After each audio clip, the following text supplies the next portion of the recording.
वीरेन्द्रनगरको वडा नम्बर 3 को हरिडिल भूमि विद्यालयको प्राङ्गणमा यस जनहितकारी सहकारी संस्थाको तेस्रो नम्बर 3 नम्बर इकाइको हामीले साधारण सभा सम्पन्न गर्न लागिरहेको कुरा यहाँको बीचमा मैले जानकारी गराउन चाहन्छु। हाम्रा अतिथिज्यूहरूलाई फुलमालाले व्यवस्थित गरिदिनु सजाइदिनु हुन टीका पुरीज्यू लगायत टिमलाई मैले अगाडि आउनका लागि अनुरोध गर्दछु। हामीले मैले अघि नै पनि भनिसकेँ, हामीले अहिले यो साधारण सभा धेरै प्याज लगाउने, धेरै खादा लगाउने, धेरै अलिकति त्यसलाई हामीले अलि घटाउने प्रयत्न गरेका छौँ। त्यो हाम्रो सहकारी मूल्य र मान्यताभित्रको एउटा कडीका रूपमा पनि अब स्थापित भइगएको छ। यसलाई हामी सबैले यसै रूपमा लिनुहुनेछ भन्ने मैले लिएको छु। र अब हाम्रा अतिथिज्यू, हाम्रो आजको यस कार्यक्रमका केन्द्रबिन्दु प्रमुख अतिथिज्यू, विशेष अतिथिज्यू र हाम्रा समस्त सम्पूर्ण विशिष्ट हासिल गर्नुभएका सामाजिक क्षेत्रका सम्पूर्ण प्रतिष्ठित व्यक्तिहरू, यस संस्थाका धरोहरका रूपमा रहनुभएका आदरणीय शीर्ष सदस्य महानुभावहरूलाई आफ्नो शुभकामना मन्तव्यद्वारा स्वागत मन्तव्य गरिदिनका लागि सञ्चालक समितिका सदस्य राधा कार्कीज्यूलाई हार्दिक अनुरोध गर्दछु। आदरणीय शेरधनी महानुभावहरू, आज अत्यन्तै खुसी लागेको छ। विगतका वर्ष जस्तै साधारण सभा मनाउँदै गर्दा आज जनहितकारी साकोसले 25औं साधारण सभा मनाउन सफल भएको छ। यो सबै यहाँहरूको योगदानै हो। इमान्दारता र विश्वासले चल्ने यो सहकारीमा हजुरहरूले गरेको गतिविधि, हजुरले गरेको कारोबार हो। यस संस्थाप्रति हजुरले देखाएको विश्वास र हजुरहरूको लगावले गर्दा नै आज यो सहकारी हराभरा भएर 25 वसन्त पार गरेकै छ। यहाँहरूलाई अवगतै छ। विगतका वर्ष जस्तै हामीले केही वर्ष अगाडि कोभिडका कारणले गर्दा सबै सदस्यज्यूहरूलाई, सबै शेरधनीज्यूहरूलाई एकै ठाउँमा जम्मा गरेर साधारण सभा गर्न सफल भएका थिएनौँ। हामीले इन्टरनेटको माध्यमबाट मात्रै साधारण सभा गरेका थियौँ। विगतका वर्षमा यहाँहरू सबैलाई आफ्नै संस्थाको प्राङ्गणमा भेला गराएका थियौँ। त्यहाँ भेला सबै हाम्रा 9-10 हजार शेर सदस्यलाई एकै ठाउँमा भेला गराउँदा अलि असहज हुने भएको कारणले गर्दा हामीले विभिन्न कार्यक्रमहरू गर्दाखेरि अहिले सञ्चालकज्यूले भनिसक्नु भएको छ, विभिन्न इकाइबाट इलाका छुट्याएर हामीले साधारण सभा गरेका छौँ। यहाँभन्दा 2टा साधारण सभा हामीले गरिसकेका छौँ। आज बिनपा 3 वासी हाम्रा वार्डमा रहेका बिनपा 3 वार्डमा रहेका हाम्रा शेरधनीहरूलाई बिनपा 3 को यो हरिडिल भूमिमा यो कार्यक्रम गर्न हामी सफल भएका छौँ। कृपया अन्तिम समयसम्म बसिदिनु होला। आज यो जनहितकारीको एउटा पर्व पनि हो। यो पर्वलाई सफल बनाउने, यो पर्वलाई आज आफ्ना मनमा लागेका कुरा भन्ने, त्यसकारण अन्तिम समयसम्म बसिदिनु होला भन्दै आजका प्रमुख अतिथिज्यू, सम्पूर्ण अतिथिज्यू लगायत सम्पूर्ण शेरधनी महानुभावहरूलाई साकोसको तर्फबाट र मेरो व्यक्तिगत तर्फबाट पुनः स्वागत गर्दै मेरो स्वागत मन्तव्य यही अन्त्य गर्छु। धन्यवाद। जय जनहितकारी, जय सहकारी। धन्यवाद।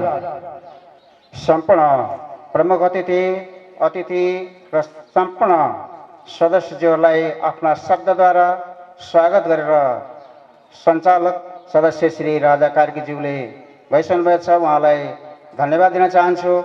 जनहितकारी सहकारी संस्थाको 25औं वार्षिक साधारण सभा मनाइरहँदा यहाँहरूले 24औं साधारण सभाबाट यो कार्य समितिलाई दिएका म्यान्डेट, यहाँले दिएका नीति, यहाँले दिएका कार्यक्रमका बीच हामीलाई अनुगमन गर्ने निकायको निर्देशन, सहकारी मूल्य र मान्यताका बीचमा हामीले कार्यक्रमलाई कति समय डोर्याउन सफल भयौँ। आज हाम्रो बिचमा यो छलफलको विषय बन्नुपर्छ।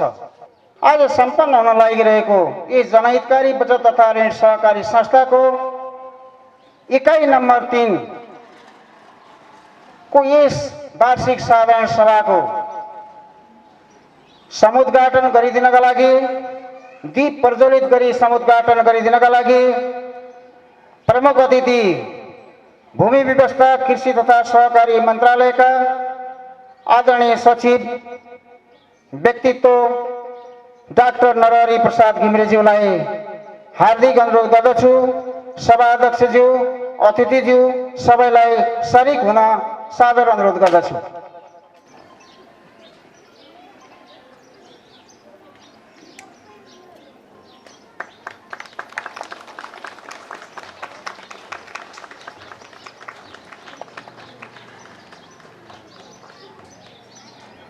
धन्यवाद प्रमुख अतिथिज्यूलाई। आफ्नो व्यस्त समयका बावजुद पनि हाम्रो यो संस्थालाई समय प्रदान गर्नुभएको छ। उहाँलाई यस संस्थाको तर्फबाट हार्दिक धन्यवाद दिन चाहन्छु र हाम्रो कार्यक्रम उद्घाटन गरिदिनु भएकोमा पनि हार्दिक धन्यवाद दिन चाहन्छु। र अब हामी कार्यक्रमलाई सामूहिक राष्ट्रिय गानतर्फ हामी तयारीमा छौँ। यसको लागि मैले प्रबन्धज्यूलाई तयारीमा रहन अनुरोध गर्दै सबैले हाम्रो राष्ट्रप्रति सम्मानका लागि सबै उठेर राष्ट्रिय गानमा सरिक भइदिनका लागि म हार्दिक अनुरोध गर्दछु।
यसै गरी यहाँहरूले फेरि हामीले हाम्रा शेर सदस्यज्यूहरू हाम्रा बीचबाट धेरै आजको दिनमा उपस्थित हुन सक्नुभएको छैन। स्वर्गीय देवीराम गौतम, स्वर्गीय देवकुमारी योगी, स्वर्गीय जयलाल भण्डारी, स्वर्गीय दुर्गालाल गौतम, स्वर्गीय गणेश बहादुर विष्ट, स्वर्गीय रामप्रसाद पोखरेल, स्वर्गीय कणजित रोकाए, स्वर्गीय दुर्गादेवी गौतम, स्वर्गीय पवित्रा गौतम, स्वर्गीय पूरण कुमारी रामजाली गामगर, स्वर्गीय पार्वती थापा, स्वर्गीय नन्दलाल सुवेदी उहाँहरूको सम्झनामा 1 मिनट मौन धारण गरिदिन लागि सम्पूर्ण महानुभावलाई हार्दिक अनुरोध गर्दछु। समय सुरु।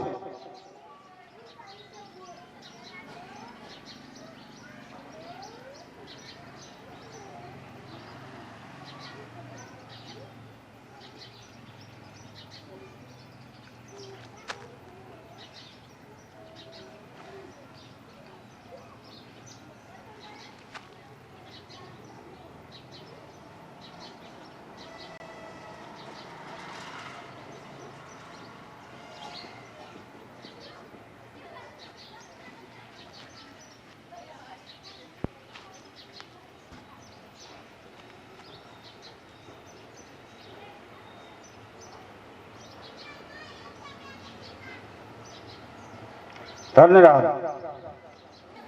अब हामी कार्यक्रमलाई अगाडि बढाउने अनुमति चाहन्छु। यहाँहरूले 24औं वार्षिक साधारण सभाबाट हामीलाई 25औं वार्षिक साधारण सभासम्म आइपुग्दा यहाँले दिनुभएको म्यान्डेट, सहकारी मूल्य मान्यता, सहकारीको अभियान, समग्र विषय सहकारी सम्पूर्ण संस्थाको विषयको प्रगति प्रतिवेदन प्रस्तुतिका लागि आजका यस सभाका सभाध्यक्ष, यस संस्थाका अध्यक्ष स्वर्गीय हरिहरनाथ योगीज्यूलाई आमन्त्रण गर्दछु। धन्यवाद। कार्यक्रमका सञ्चालक मित्र, हाम्रो संस्थाका सञ्चालक सदस्य, हाम्रो यस जनहितकारी बत्रिन सहकारी संस्थाको 25औं वार्षिक साधारण सभा अन्तर्गत आज सम्पन्न हुन लागिरहेको यस एकाइ नम्बर 3 को सभाका प्रमुख अतिथि कर्णाली प्रदेश भूमि व्यवस्था, कृषि तथा सहकारी मन्त्रालयका आदरणीय सचिव डाक्टर नरहरि प्रसाद घिमिरेज्यू, यस कार्यक्रमका अतिथि जिल्ला सहकारी सङ्घका अध्यक्ष अमृत कुमार विशीज्यू, यस कार्यक्रमका अतिथि पूर्व नगर प्रमुख देवनगर 3 यसै वडाका निवासी हाम्रो संस्थाका सदस्य पनि हुनुहुन्छ देवकुमार सुवेदीज्यू, र हाम्रो संस्थाका लेखा समितिका संयोजक लगायत सम्पूर्ण सञ्चालक समितिहरू, लेखा समितिका सदस्य साथीहरू, उपसमितिका सम्पूर्ण साथीहरू, प्रबन्धक लगायत कर्मचारीहरू र हाम्रो यो एकाइ सभालाई पूर्णता दिनका लागि यहाँ उपस्थित विराटनगर 3 का बासिन्दा, हाम्रो संस्थाका आदरणीय सम्पूर्ण शेर सदस्य महानुभावहरू, हामी आज हाम्रो संस्थाको 25औं वार्षिक साधारण सभामा उपस्थित भएका छौँ र यो साधारण सभाको प्रकृतिका सन्दर्भमा अघि नै हाम्रो सञ्चालक साथीले र स्वागत मन्तव्य राख्ने हाम्रो सञ्चालिका मित्रले पनि केही कुराको जानकारी गराइसक्नु भएको छ। हामी झन्डै 10,000 को हाराहारीमा सदस्यहरू चाहिँ छौँ र अब हामी सबै सदस्यहरू एउटै थलोमा उपस्थित भएर हाम्रो साधारण सभा गर्न सक्ने अवस्था छैनौँ। हामीलाई अब ठाउँको अभाव भइसकेको छ र फेरि एकै ठाउँमा उपस्थित हुँदा हामी सदस्यहरूलाई समयको पनि अभाव हुने हामीले अनुभव गर्यौँ। सदस्यहरूले आफूलाई लागेका कुराहरू सबैले चाहेअनुसार राख्न सक्ने अवस्था पनि हामीले देखेनौँ। त्यसकारणले अब ठाउँ-ठाउँमा यो सभाको व्यवस्थापन गरेर हामी साधारण सभालाई सम्पन्न गर्न गइरहेका छौँ। हामीले यसपूर्व 2 ठाउँमा 2टा एकाइ सभा सम्पन्न गरिसकेका छौँ र आज यो तेस्रो सभा गर्न गइरहेका छौँ। र यो सभालाई हामीले अलि छिटो छरितो बनाउनु पनि खोजिरहेका छौँ। हाम्रा साधारण सभाहरू अत्यन्तै धेरै लम्बा चौडाका चाहिँ हुने, धेरै अतिथिहरूले धेरै मन्तव्य राख्ने, सदस्यहरूले आफ्नो विषयमा राख्ने समय नहुने, धेरै पट्यार लाग्दा साधारण सभाहरू हुने भावनाले अब हाम्रो सहकारी संस्था मात्रै होइन, सबै सहकारी संस्थाहरूले छोटो उदाहरण सत्र चाहिँ गर्ने र धेरैभन्दा धेरै सदस्यहरूलाई समय उपलब्ध गराउने प्रयत्न गर्नुपर्छ भन्ने हामीलाई लागेर यो प्रकृतिबाट हामी साधारण सभा सम्पन्न गर्दैछौँ र यो अरूका लागि पनि हामीले सन्देश दिन खोजिरहेका छौँ। र हाम्रा वक्ताहरू पनि हाम्रा सभाहरूमा 3 जना 4 जना भन्दा बढी हुनु हुँदैन।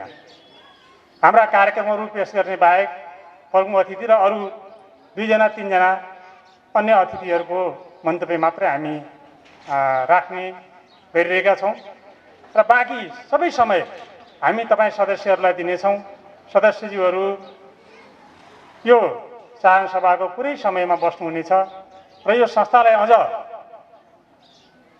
राम्रो, अझ व्यवस्थित, अझ सुसङ्गठित, अझ व्यावसायिक बनाउनको लागि अत्यन्तै महत्त्वपूर्ण सरसल्लाह र सुझावहरू यहाँहरूले चाहिँ दिनुहुनेछ भन्ने हामीले अपेक्षा गरेका छौँ। यति कुरा यहाँहरूका बिचमा राख्दै अब म यो हाम्रो प्रतिवेदनतर्फ नै यहाँहरूको ध्यान केन्द्रित गर्न गइरहेको छु।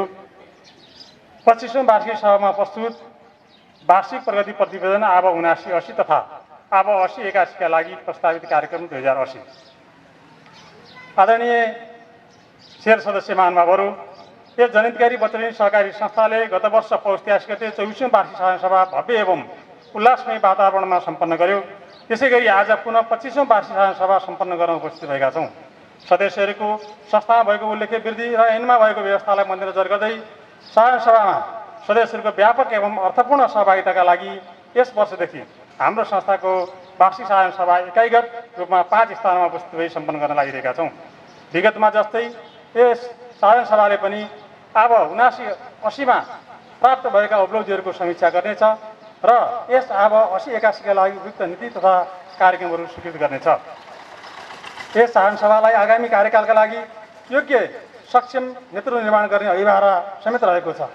यस अत्यन्त महत्त्वपूर्ण एवं गरिमामय सभामा उपस्थित सबैमा हार्दिक स्वागत एवं अभिवादन व्यक्त गर्न चाहन्छु। आदरणीय शेर सदस्यज्यूहरू, सहकारिता अन्तर्राष्ट्रिय मूल्य मान्यता र सिद्धान्तबाट निर्देशित आर्थिक, सामाजिक, सांस्कृतिक रूपान्तरणको विश्वव्यापी अभियान हो। यो विभिन्न किसिमबाट पछाडि पारिएका वर्ग समुदायको सशक्तिकरण र समन्वयिक समृद्धिको प्रभावकारी प्रणाली पनि हो। अर्को अर्थमा समतामूलक, सुसंस्कृत र सभ्य समाज निर्माणको आधारशिला पनि सहकारिता नै हो। त्यसैले नेपाल जस्तो विपन्नता, पछुएपन र अत्यन्त धेरै सामाजिक विकृति विसङ्गति भएको मुलुकका लागि सहकारी प्रणालीको अवलम्बन धेरै नै महत्त्वपूर्ण रहेको छ। त्यसको अपरिहार्यतालाई मनन गरेर नै नेपालको संविधानले सहकारी प्रणालीलाई समाजवाद अर्थतन्त्र निर्माणको एक महत्त्वपूर्ण खम्बाको रूपमा स्वीकार गरेको छ।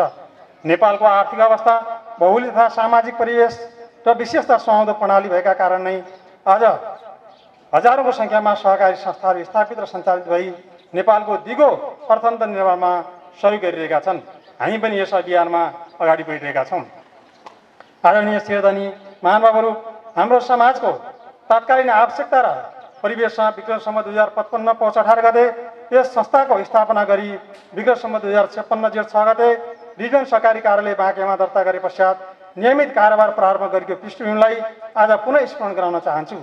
यस समुदायका 26 जनाको उपस्थिति र 25,000 पुँजीबाट प्रारम्भ गरिएको यस संस्थालाई समाजमा स्थापित गर्न सामना गर्नु परेका अनेकौँ चुनौतीहरूको बावजुद पनि आज हाम्रा बिचमा जुन स्वरूप र आकारमा यो संस्था उभिएको छ, निश्चय नै यसले हामी सबैलाई ऊर्जा र उत्साह थपेको छ र गौरवको अनुभूति गराएको छ। स्थापनादेखि आजसम्मका सबै वर्षहरूमा सम्पन्न साधारण सभाहरू हार्दिकतापूर्ण र उपलब्धिपूर्ण नै रहेका छन्। विगतका सबै साधारण सभाबाट स्वीकृत नीति तथा कार्यक्रमको कार्यान्वयनबाट प्रत्येक पछिल्ला वर्षहरूमा थप उपलब्धिहरू प्राप्त भइरहेका छन्। विश्वास छ यो 25औं वार्षिक साधारण सभा पनि थप उपलब्धिपूर्ण नै हुनेछ। आदरणीय सदस्यज्यूहरू, अब म यस संस्थाको वर्तमान सञ्चालक समितिको 4 वर्ष कार्यकालको छोटो समीक्षा तथा गत 24औं वार्षिक साधारण सभाबाट स्वीकृत नीति तथा कार्यक्रमको कार्यान्वयनबाट प्राप्त उपलब्धिहरूलाई केही गुणागत रूपमा संक्षिप्तीकरण गर्न चाहन्छु। पछिल्लो कार्यकालको समस्या।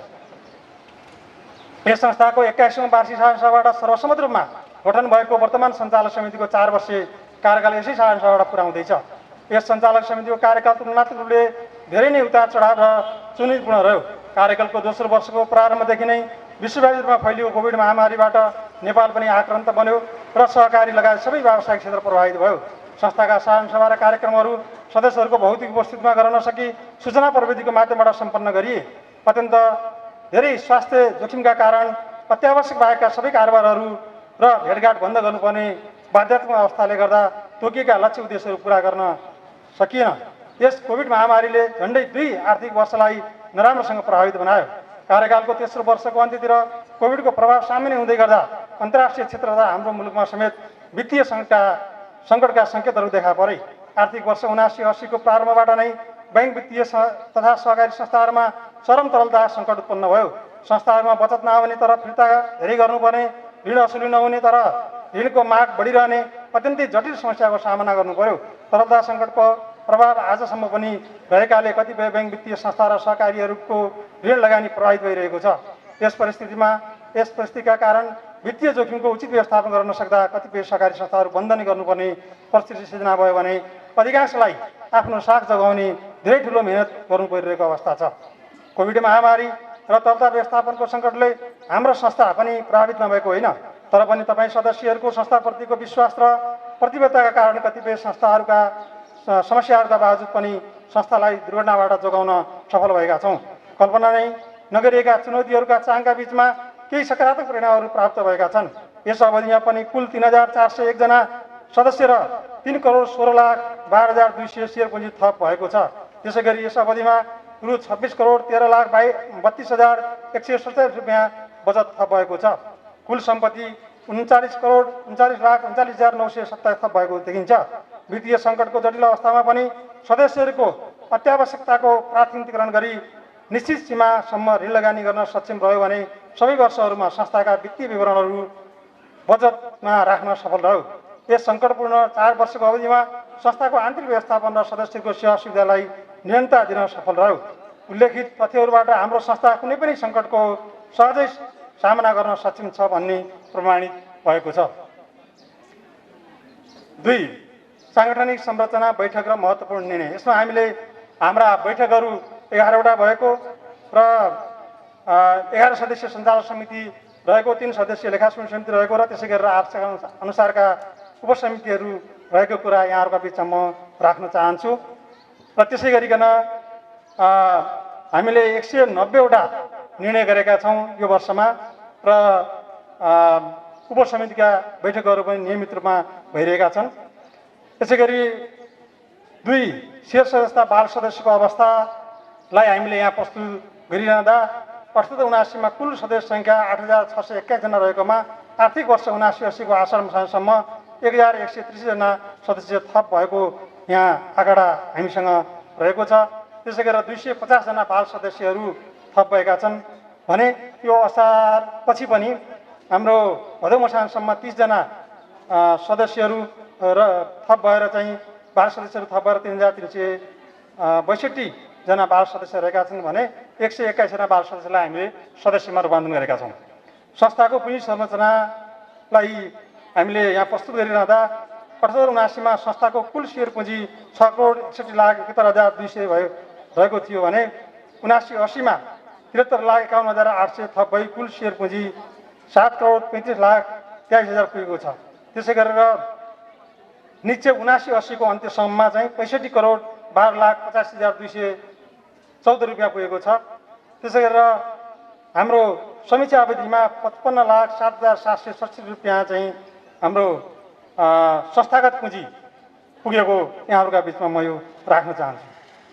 4 मा व्यवसाय केन्द्रित पुँजी परिचालन रोजगारी प्रबन्धन भनेर यो शीर्षक हामीले राखेका छौँ र यसमा हामीले हाम्रो यो वर्षमा 60,80,17,467 रुपियाँ ऋण लगानी गरेका छौँ र यो हामीले विषय केन्द्रित व्यवसाय केन्द्रित बनाउने कोसिस हामीले गरिरहेका छौँ। सकेसम्म हाम्रो पुँजी व्यवसायमा केन्द्रित होस्, त्यसबाट उत्पादन प्रशोधन बजारीकरण हुन चाहिँ सकोस्, रोजगारी सृजना हुन सकोस् भन्ने सोच हामीले बनाएका चाहिँ छौँ।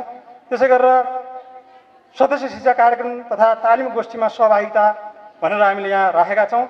हामीले थुप्रै राष्ट्रिय स्तरका कार्यक्रमहरूमा हाम्रा सञ्चालकहरूलाई सहभागी गराएका छौँ, कर्मचारीहरूलाई सहभागी बनाएका छौँ।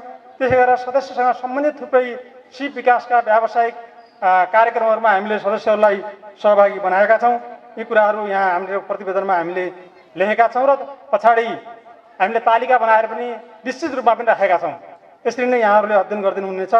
त्यसै गरेर संस्थालाई समय सापेक्ष बनाउनको लागि प्रविधि मैत्री सेवाको विस्तारमा हामीले प्राथमिकता दिएका छौँ।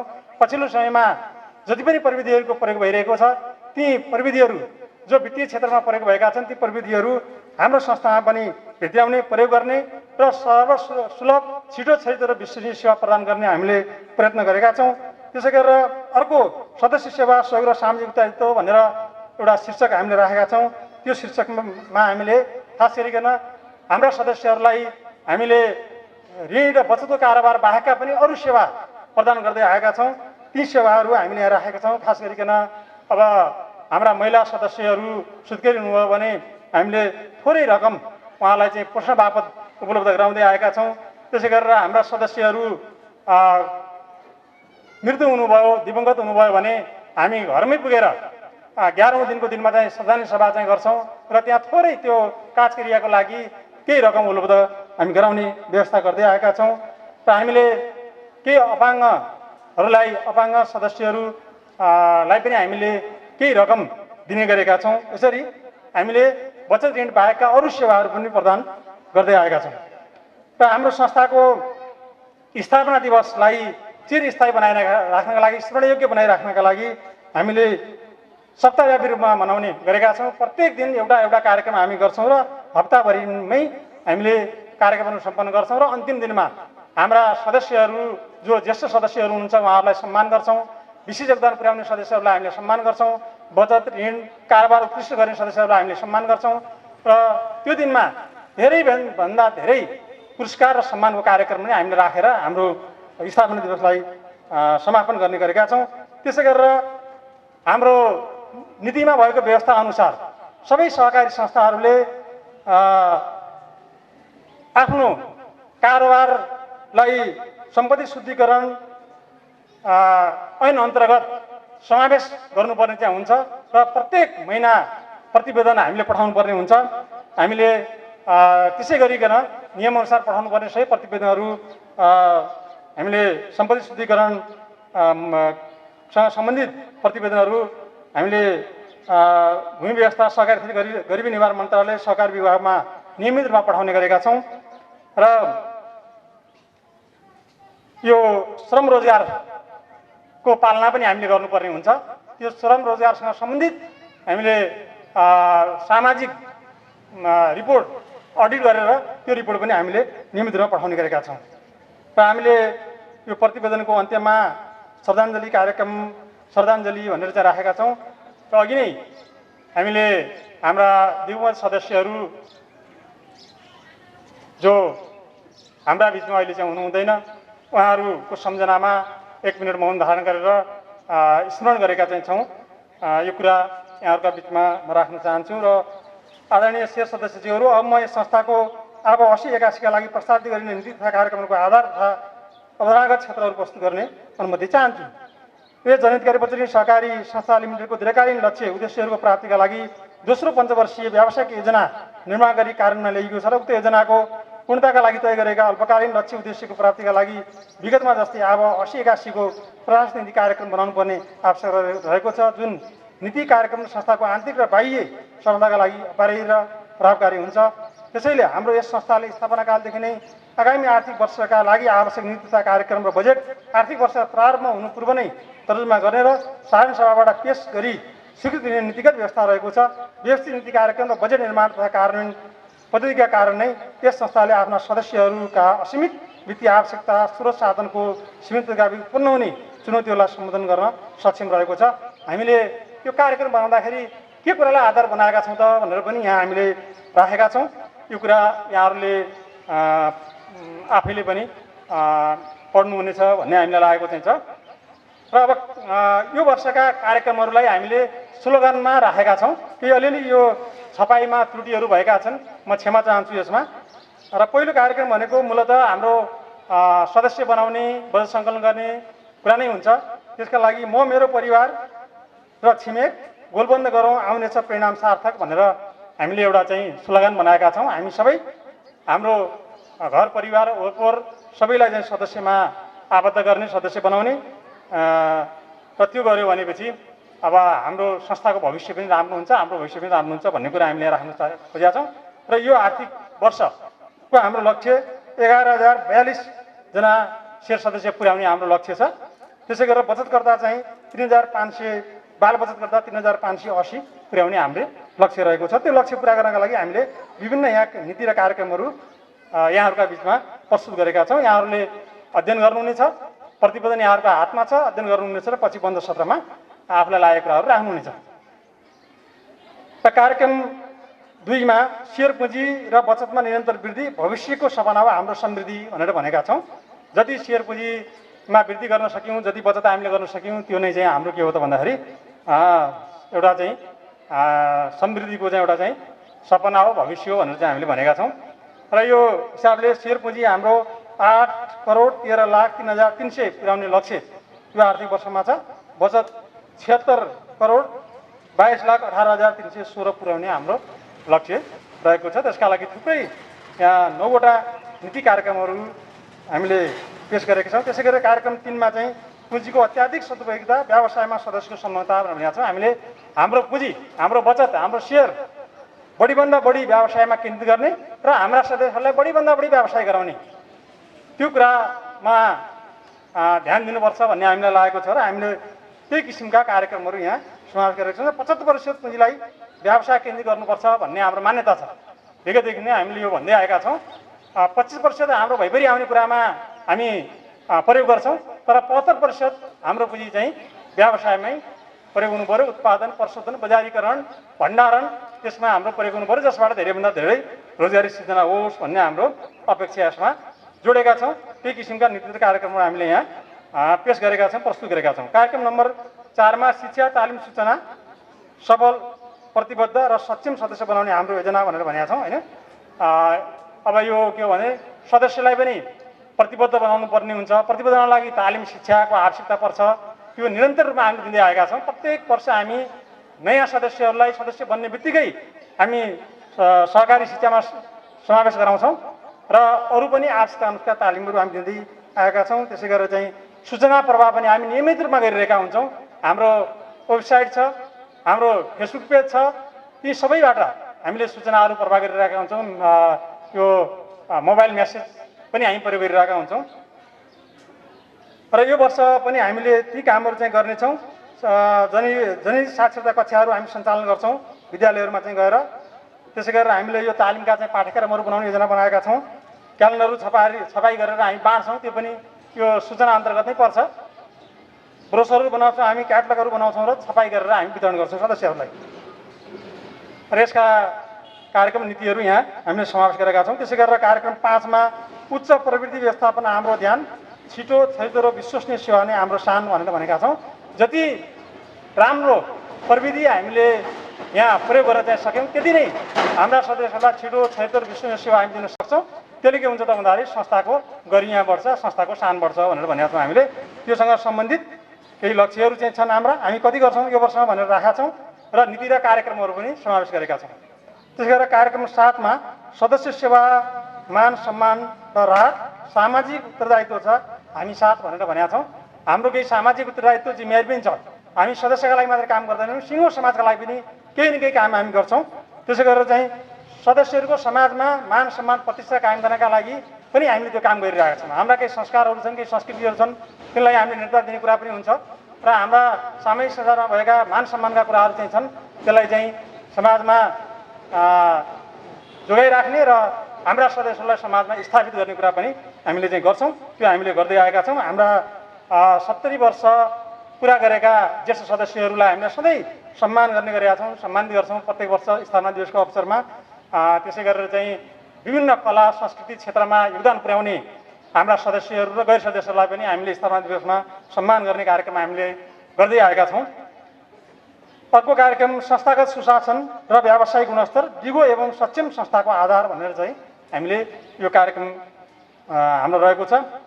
यस अन्तर्गत हामीले विभिन्न कार्यविधिहरू बनाउने, नीतिहरू बनाउने, नीतिबाट मात्रै संस्था सञ्चालन गर्ने, विधिबाट मात्रै संस्था सञ्चालन गर्ने कोसिस हामीले गरिरहेका छौँ। अहिले पनि हामीसँग 42-43वटा कार्यविधिहरू बनेका छन्। सायद मलाई लाग्छ यति धेरै कार्यविधि सरकारी निकायमा पनि सबैमा छैनन् जस्तो लाग्छ मलाई। हामीले साना साना कुराहरूलाई पनि कार्यविधि मार्फत, जो हामी साधारण सभामा यहाँ पेश गर्छौँ, साधारण सभाले पास गर्छ, त्यो कार्यविधि मार्फत मात्रै संस्था सञ्चालन गर्ने कोसिस हामीले गरिरहेका छौँ। स्थापना दिवसको आरम्भ, गौरवमय इतिहासको शुभारम्भ भनेर भनेका छौँ। स्थापना दिवसलाई हामीले एउटा चाहिँ गौरवको रूपमा हाम्रो इतिहासलाई जोगाइराख्ने, स्मरण गरिराख्ने हिसाबले हामीले मनाउने गरेका छौँ। यो सप्ताहव्यापी मनाउँछौँ। प्रत्येक दिन केही न केही कार्यक्रमहरू गरेर हामीले मनाउने गरेका छौँ र अहिले हामी 25 वर्षमा अब प्रवेश गर्दैछौँ। आउँदो स्थापना दिवसबाट हामी 25 वर्षमा प्रवेश गर्दैछौँ। 25 वर्षको अवसरमा यो वर्षभरि नै हामीले विभिन्न कार्यक्रमहरू गरेर हाम्रो यो रजत वर्ष मनाउनेछौँ। यी हाम्रा यो वर्षका कार्यक्रमहरू मैले यहाँहरूका बिचमा चाहिँ राखेँ। मैले यो संक्षेपमा यसमा धेरै समय नलिउँ भनेर मैले सबै यो वाचन गरिनँ, किनभने यहाँहरूका हातमा सबैका हातमा प्रतिवेदन छ। हामीले अगाडिदेखि नै प्रतिवेदन बाँडिरहेका छौँ। यहाँहरूलाई सुझाव दिने धेरै समय हामी आज चाहिँ दिन्छौँ। आज सुझाव दिन भ्याउनु भएन भने पनि हाम्रो साधारण सभा 20 गते मात्रै समापन हुन्छ, सकिन्छ 20 गते अन्तिम साधारण सभा हुन्छ हाम्रो। त्यो दिनसम्म पनि यहाँहरूले लिखित रूपमा सुझाव हामीलाई दिन सक्नुहुनेछ। हामी ती सुझावहरूलाई समावेश गरेर आगामी दिनमा के कुराहरू सुधार गर्नुपर्छ, के कुरा नयाँ कुरा थप्नुपर्छ, हामी यहाँहरूका सुझावलाई त्यसमा समावेश गरेर अगाडि बढ्नेछौँ। अन्त्यमा यस संस्थाको वृद्धि विकासमा का लागि सहयोग पुर्याउने आदरणीय सम्पूर्ण शेर सदस्यजीहरू, नियामक निकाय, जनप्रतिनिधि, समिति, उपसमिति, कर्मचारी तथा शुभेच्छुक सम्पूर्ण नागरिक समाजप्रति हार्दिक कृतज्ञता व्यक्त गर्छु। धन्यवाद। जय सरकारी, जय जनता। हाम्रो संस्थाको प्रगति प्रतिवेदन र प्रस्तावित कार्यक्रम तपाईहरुको हातमा हामीले पुस्तिका उपलब्ध गराएका छौं। पेज नम्बर 1 बाट 16 सम्म संस्थाको प्रगति प्रतिवेदन र प्रस्तावित कार्यक्रमलाई अत्यन्त नियालेर यहाँहरूले अध्ययन गर्नुहुनेछ, सुझाव सल्लाह दिनुहुनेछ र हामी यो बन्द सत्रमा यसको छलफल सहित सुझाव सहित यसलाई पारित गर्नेछौं भन्ने कुरा यहाँहरूको बीचमा राख्दै यो संस्थाको प्रगति प्रतिवेदन प्रस्तुतिका लागि सर्दीय अध्यक्षज्यूलाई हार्दिक धन्यवाद दिन चाहन्छु। त्यसैगरी हाम्रो बीचमा हाम्रो संस्थाका पूर्व सचिव यामराज गिरिज्यू उपस्थित हुनुहुन्छ। उहाँलाई आसन ग्रहणका लागि हार्दिक अनुरोध गर्दछु। त्यसैगरी हाम्रो बीचमा पूर्व सञ्चालक सदस्य रामचन्द्र गौतमज्यूलाई मैले देखिरहेको थिएँ, अगाडि आएर आसन ग्रहणका लागि हार्दिक अनुरोध गर्दछु। र हाम्रो यस जनहितकारी बचत तथा ऋण सहकारी संस्थाको आर्थिक प्रगति प्रतिवेदन र प्रस्तावित कार्यक्रम प्रस्तुति गरिदिन लागि यस जनहितकारी बचत तथा ऋण सहकारी संस्थाका कोषाध्यक्ष नवराज कणेज्यूलाई हार्दिक अनुरोध गर्दछु। धन्यवाद कार्यक्रम सञ्चालकज्यू। यस 25औं वार्षिक साधारण सभामा अध्यक्षता ग्रहण गरिरहनुभएका अध्यक्ष महोदय, प्रमुख अतिथिज्यूहरू, प्रेरणादायी व्यक्तित्वहरू, शेयर सदस्यज्यूहरू, विभिन्न सङ्घ संस्थाबाट उपस्थित हुनुभएका अध्यक्ष एवं प्रतिनिधिज्यूहरू, सञ्चालक समिति, लेखा सुपोषण समिति, अन्य उपसमितिका पदाधिकारीज्यूहरू, पत्रकार मित्रहरू, कर्मचारी साथीहरू र शुभचिन्तक तथा महानुभावहरू, यस जनहितकारी बचत तथा ऋण सहकारी संस्था लिमिटेडको 25औं वार्षिक साधारण सभामा कोषाध्यक्षको तर्फबाट गत अब 2079-80 को आर्थिक विवरण तथा चालु अब 80-81 का लागि प्रस्तावित वार्षिक बजेट प्रस्तुत गर्न पाउँदा निकै खुसी लागेको छ। आजभन्दा करिब 25 वर्ष अगाडि जनहितकारी बचत तथा ऋण सहकारी संस्था लिमिटेडको विधिवत कार्यालय खोली सुरुवात गरेकोमा आज आइपुग्दा यहाँहरूले गरेको निरन्तर माया र सहयोगको अतुलनीय योगदानको लागि म हार्दिक कृतज्ञता व्यक्त गर्न चाहन्छु। यहाँहरूको विश्वासले नै आज करिब 90 करोड 7,51,321 रुपियाँ कुल पुँजी बनाउन सकेका छौँ। हामी यहाँहरूको हितलाई ध्यानमा राखी आर्थिक स्थिति मजबुत पार्दै नीति नियमलाई समय अनुकूल परिमार्जन गरी शेयर सदस्यको सेवा सुविधाहरू अझ विस्तार गर्दै अगाडि बढ्ने प्रतिबद्धता व्यक्त गर्न चाहन्छु। मैले मेरो कार्यकालमा संस्थामा वित्तीय सुशासन र आर्थिक सुव्यवस्था कायम गर्ने जिम्मेवारी प्राप्त भएको अनुभूति गरेको छु, जसको लागि संस्थाका आन्तरिकतर्फ आर्थिक प्रशासन कार्यविधि, कर्मचारी प्रशासन कार्यविधि तथा अन्य आवश्यक नीति तथा कार्यविधिहरूलाई समयानुकूल परिमार्जन एवं तर्जुमा गरी नीतिहरूको अधीनमा रही संस्था सञ्चालन भइरहेको छ। नेपाल सरकारको नीति अनुसार गत आर्थिक वर्ष 2079-80 को लेखा परीक्षण प्रतिवेदनलाई नेपाल वित्तीय प्रतिवेदन मान Nepal finance report standard NFRS को आधारमा तयार गरिएको छ। विगतमा नेपाल स्तरको लेखामानको आधारमा लेखा परीक्षण गरिँदै आएकोमा वित्तीय प्रतिवेदनलाई थप गुणस्तरीय र अन्तर्राष्ट्रिय स्तर अनुसार बनाउने क्रममा NFRS पद्धतिमा लेखा परीक्षण प्रतिवेदन तयार गरिएको हो। यस वर्षबाट सुरु गरिएकाले विगतको लेखा परीक्षण प्रतिवेदनमा भन्दा यस वर्षकोमा पुँजी तथा दायित्व, सम्पत्ति, आम्दानी र खर्चको शीर्षकहरूमा सामान्य परिमार्जन भएका छन्। यसको आधारमा गरिएको लेखा परीक्षण र प्रस्तुत गरिएको लेखा परीक्षण प्रतिवेदनले गर्दा संस्थाको छवि अझ विश्वसनीयतामा वृद्धि हुन जानेछ। विश्व यति बेला कोरोना सङ्क्रमणको प्रभावबाट मुक्त हुने अवस्थातर्फ उन्मुख छ। आर्थिक मन्दीले सबै व्यापार व्यवसाय तथा वित्तीय क्षेत्रहरू निर्वाध रूपमा सञ्चालनमा आउन थालेका छैनन्। यद्यपि गत आर्थिक वर्षमा श्रीलङ्काको आर्थिक तथा राजनैतिक अवस्था, रसिया युक्रेन युद्ध जस्ता अन्तर्राष्ट्रिय परिवेशले देशको अर्थतन्त्रमा प्रतिकूल प्रभाव पर्न गयो। फलस्वरूप राज्यले आयातमा नयाँ नीति लागू गर्नाले समग्र व्यापार व्यवसायमा त्यसको असर पर्न गयो र अर्थतन्त्रमाथि नै टिक्का टिप्पणी हुन थालेको छ। वित्तीय क्षेत्र यति बेला चरम तरलताको अभावमा रहेको छ।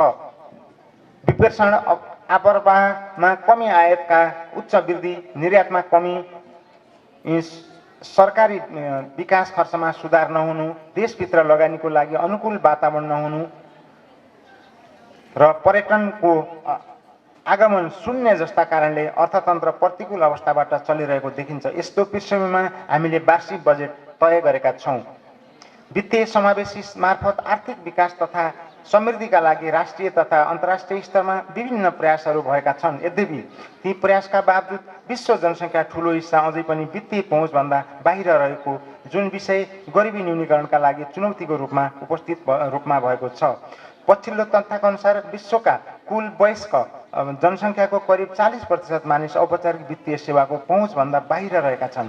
नेपालमा विगत केही वर्षदेखि वित्तीय समावेशिताका लागि गरिएका असल अभ्यासका कारण वित्तीय पहुँचको विस्तार तथा गरिबी न्यूनीकरणमा सुधार हुँदै गएको देखिन्छ। तर कोरोनाको प्रभावका कारण यो अवस्थामा जटिलता पैदा भएको पनि तथ्याङ्क बाहिर आएको छ। यद्यपि वित्तीय पहुँचमा उल्लेखनीय प्रगति हुन सकेको छैन। यसै पृष्ठभूमिमा हाम्रो जस्तो सहकारी संस्थाको सान्दर्भिकता अझ बढेर गएको अनुभव हामीले गरेका छौँ। औपचारिक वित्तीय पहुँचले गरिबी न्यूनीकरणमा सकारात्मक भूमिका खेल्न सक्ने सैद्धान्तिक पक्ष हो। यस मान्यताको आधारमा उल्लेखित उद्देश्यहरूमा अपेक्षित उपलब्धिहरू हासिल गर्न सहकारीको अझ सशक्त भूमिकाको खाँचो महसुस भएको छ। विगतका वर्षहरूमा हामीले प्रस्ताव गरेका वित्तीय प्रक्षेपणहरूमध्ये धेरैले लक्ष्य हासिल गर्न सफल भएका छन्। विगतको तुलनामा संस्थाको वित्तीय संरचना सबल र सक्षम हुँदै गइरहेको पृष्ठभूमिमा रहेर गत वर्ष के कति उपलब्धिहरू हासिल गर्न सकिए भन्ने बारे व्यापक छलफल र अध्ययन पश्चात संस्थाका अध्यक्षज्यूद्वारा प्रस्तावित वार्षिक नीति तथा कार्यक्रमको अधीनमा रही गत आर्थिक वर्ष 2079-80 को आर्थिक समीक्षा तथा चालु आर्थिक वर्ष 2080-81 का लागि प्रस्तावित वार्षिक बजेट श्रवण गरिदिनु भई सल्लाह सुझावको अपेक्षा राख्दछु। शेयर पुँजीको अवस्था। आर्थिक वर्ष 2078-79 मा संस्थाको कुल शेयर पुँजी 6,61,71,200 भएकोमा आर्थिक वर्ष 2079-80 को अन्त्यसम्ममा 73,51,800 थप भई कुल शेयर पुँजी 7,35,23,000 रुपियाँ कायम भएको छ, जुन गत आर्थिक वर्षभन्दा यस आबमा 11%ले वृद्धि भए तापनि कुल सम्पत्तिको अनुपातमा हेर्दा आब 79-80 मा कुल सम्पत्तिको 8% शेयर पुँजी कायम भएको छ। गतको तुलनामा कुल शेयर पुँजी वृद्धि भए तापनि कुल सम्पत्ति वृद्धिको अनुपातमा कुल शेयर पुँजीको अवस्था कम भइ नै रहेको छ। कुल सदस्य सङ्ख्यामा शेयर पुँजीको सहभागितालाई हेर्दा प्रति सदस्य औसत शेयर रु 7,800 रुपियाँ पुग्नुपर्नेमा 20% सदस्यहरूको मात्र उक्त सीमा पुरा गरेको पाइन्छ। हाल सदस्यले किनेको शेयर पुँजीलाई कुल सम्पत्तिको अनुपातमा शेयर पुँजीलाई बृहत रूपमा वृद्धि गर्नुपर्ने देखिन्छ। स्वीकृत विनियम नीति तथा कार्यविधिको व्यवस्था अनुरूपको न्यूनतम शेयर खरिद नगर्ने सदस्यलाई सदस्यता तथा शेयर नीति बमोजिमको शेयरको मापदण्ड पुरा गर्न अनुरोध गर्दछु। कोष हिसाबको अवस्था। अब 2078-79 मा संस्थाको कुल कोष हिसाबमा रु 5,33,68,693 रुपियाँ रहेकोमा अब 2079-80 को अन्तमा यस संस्थाको कुल कोष हिसाब रु 5,96,59,163 रुपियाँ रहेको छ, जसमध्ये जगडा कोषमा 4,83,56,146 रुपियाँ रहेको छ भने अन्य कोषमा रु 1,13,03,017 रुपियाँ रहेको छ। कुल वित्तीय स्रोतको 6.58% हिस्सा जगडा तथा अन्य कोषमा रहेको छ। बचत तथा निक्षेपको अवस्था। आर्थिक वर्ष 2078-79 मा यस संस्थाको कुल बचत रु 60,11,88,185 रुपियाँ रहेकोमा समीक्षा अवधिमा 5,97,29 रुपियाँ थप भई आर्थिक वर्ष 79-80 को अन्त्यसम्ममा रु 65,12,85,214 रुपियाँ कायम भएको छ। जुन आर्थिक वर्षमा भन्दा यस आर्थिक वर्षमा 8% वृद्धि भएको छ। कुल सम्पत्तिको अनुपातमा बचत निक्षेप 71.80% रहेको छ। तरलताको अवस्था अब 2078-79 को अन्त्यमा तरलता रकम रु 9,06,53,574 रुपियाँ रहेकोमा अब 2079-80 को अन्तमा तरलता रकम रु 19,61,18,908 रुपियाँ रहेको छ। जुन कुल सम्पत्तिको अनुपात हेर्दा अब 2078-79 मा 12.39% तरलता रहेको छ। अब 79-80 मा 21%, 62 मा कायम रहेको छ भने कुल बचत निक्षेपको अनुपातमा अब 2078-79 मा 15% रहेकोमा अब 2079-80 मा 30% मा कायम रहेको छ। वित्तीय लगानीको अवस्था संस्था आबद्ध रहेको राष्ट्रिय सहकारी बैंक लिमिटेडमा रु 44 लाख, नेपाल बचत तथा केन्द्रीय सहकारी सङ्घ लिमिटेडमा रु 12,57,400, कर्णाली प्रदेश बचत तथा ऋण सहकारी सङ्घ लिमिटेडमा रु 50,000, सुर्खेत जिल्ला बचत तथा ऋण सहकारी सङ्घ लिमिटेडमा 15,000 र सुर्खेत जिल्ला सहकारी सङ्घ लिमिटेडमा रु 3,000 गरी कुल सेयर लगानी 57,25,400 रुपियाँ रहेको छ। जुन कुल सम्पत्तिको अनुपात हेर्दा अब 78-79 मा 0.72 रहेकोमा अब 79-80 मा 0.63 रहेको छ। ऋण लगानीको अवस्था अब 2078-79 को अन्तमा रु 60,68,17,467 रुपियाँ उठ्न बाँकी ऋण रहेकोमा अब 2079-80 मा रु 7,26,08,628 रुपियाँ वृद्धि भई 67,70,86,075 रुपियाँ बाँकी रहेको छ। जुन गत आर्थिक वर्षको तुलनामा 10% वृद्धि भएको छ। कुल सम्पत्तिको अनुपातमा कुल ऋण लगानीको अनुपात 74.65% कायम भएको छ। स्थिर सम्पत्ति अब 2079-80 को अन्तमा स्थिर सम्पत्ति अन्तर्गत कुल रु 2,42,28,906 रुपियाँ रहेको अब 79-80 को अन्तमा जग्गा रु 1,10,13,235, भवन 1,13,15,000 रुपियाँ र फर्निचर 70,05,185 रुपियाँ, कार्यालय उपकरण 13,04,70 रुपियाँ र अन्य सम्पत्ति गरी रु 51,820 रुपियाँ गरी कुल 2,42,80,726 रुपियाँ बाँकी रहेको छ। जुन कुल सम्पत्तिको अनुपातमा 2.68% हो। कुल सम्पत्तिको अवस्था आर्थिक वर्ष 2078-79 मा कुल सम्पत्ति रु 73,11,64,613 रुपियाँ रहेकोमा अब 79-80 मा रु 17,58,86,708 रुपियाँ वृद्धि गरी 90,07,51,321 रुपियाँ कायम भएको छ। यसरी यस अवधिमा कुल सम्पत्तिको वृद्धि दर 24% रहेको छ। आदरणीय शेयर सदस्यहरू, अब म 79-80 को वास्तविक आय तथा व्ययको अवस्था पेश गर्ने अनुमति चाहन्छु। आम्दानी र खर्चको अवस्था ऋण लगानीबाट कुल ऋण लगानी तथा बैंक तथा वित्तीय संस्थाबाट प्राप्त ब्याज आम्दानी रु 10,38,50,863 प्राप्त भएको छ भने अन्य आम्दानी रु 52,11,364 गरी कुल 10,90,62,127 रुपियाँ रहेको छ। त्यसै गरी खर्चतर्फ सबैभन्दा बढी सदस्यको बचत ब्याजको भुक्तानी रु 6,66,57,099 रुपियाँ खर्च भएको छ। यसै गरी कर्मचारीको तलब भत्ता बापत रु 1,11,79,737 रुपियाँ र अन्य सञ्चालन खर्च 1,88,628 रुपियाँ 8 रुपियाँ खर्च रुपियाँ, स्थिर सम्पत्तिमा राजकट्टी 16,79,047 रुपियाँ र ऋण जोखिम कोषमा रु 48,07,982 रुपियाँ व्यवस्था गरिएको छ। विभिन्न शीर्षकमा गरी यस अब 2079-80 को कुल खर्च रु 9,51,39,690 रुपियाँ भएको छ। उपरोक्त आम्दानी र खर्चको अन्तरबाट रु 1,39,22,437 रुपियाँ खुद बचत गर्न सफल भएका छौँ।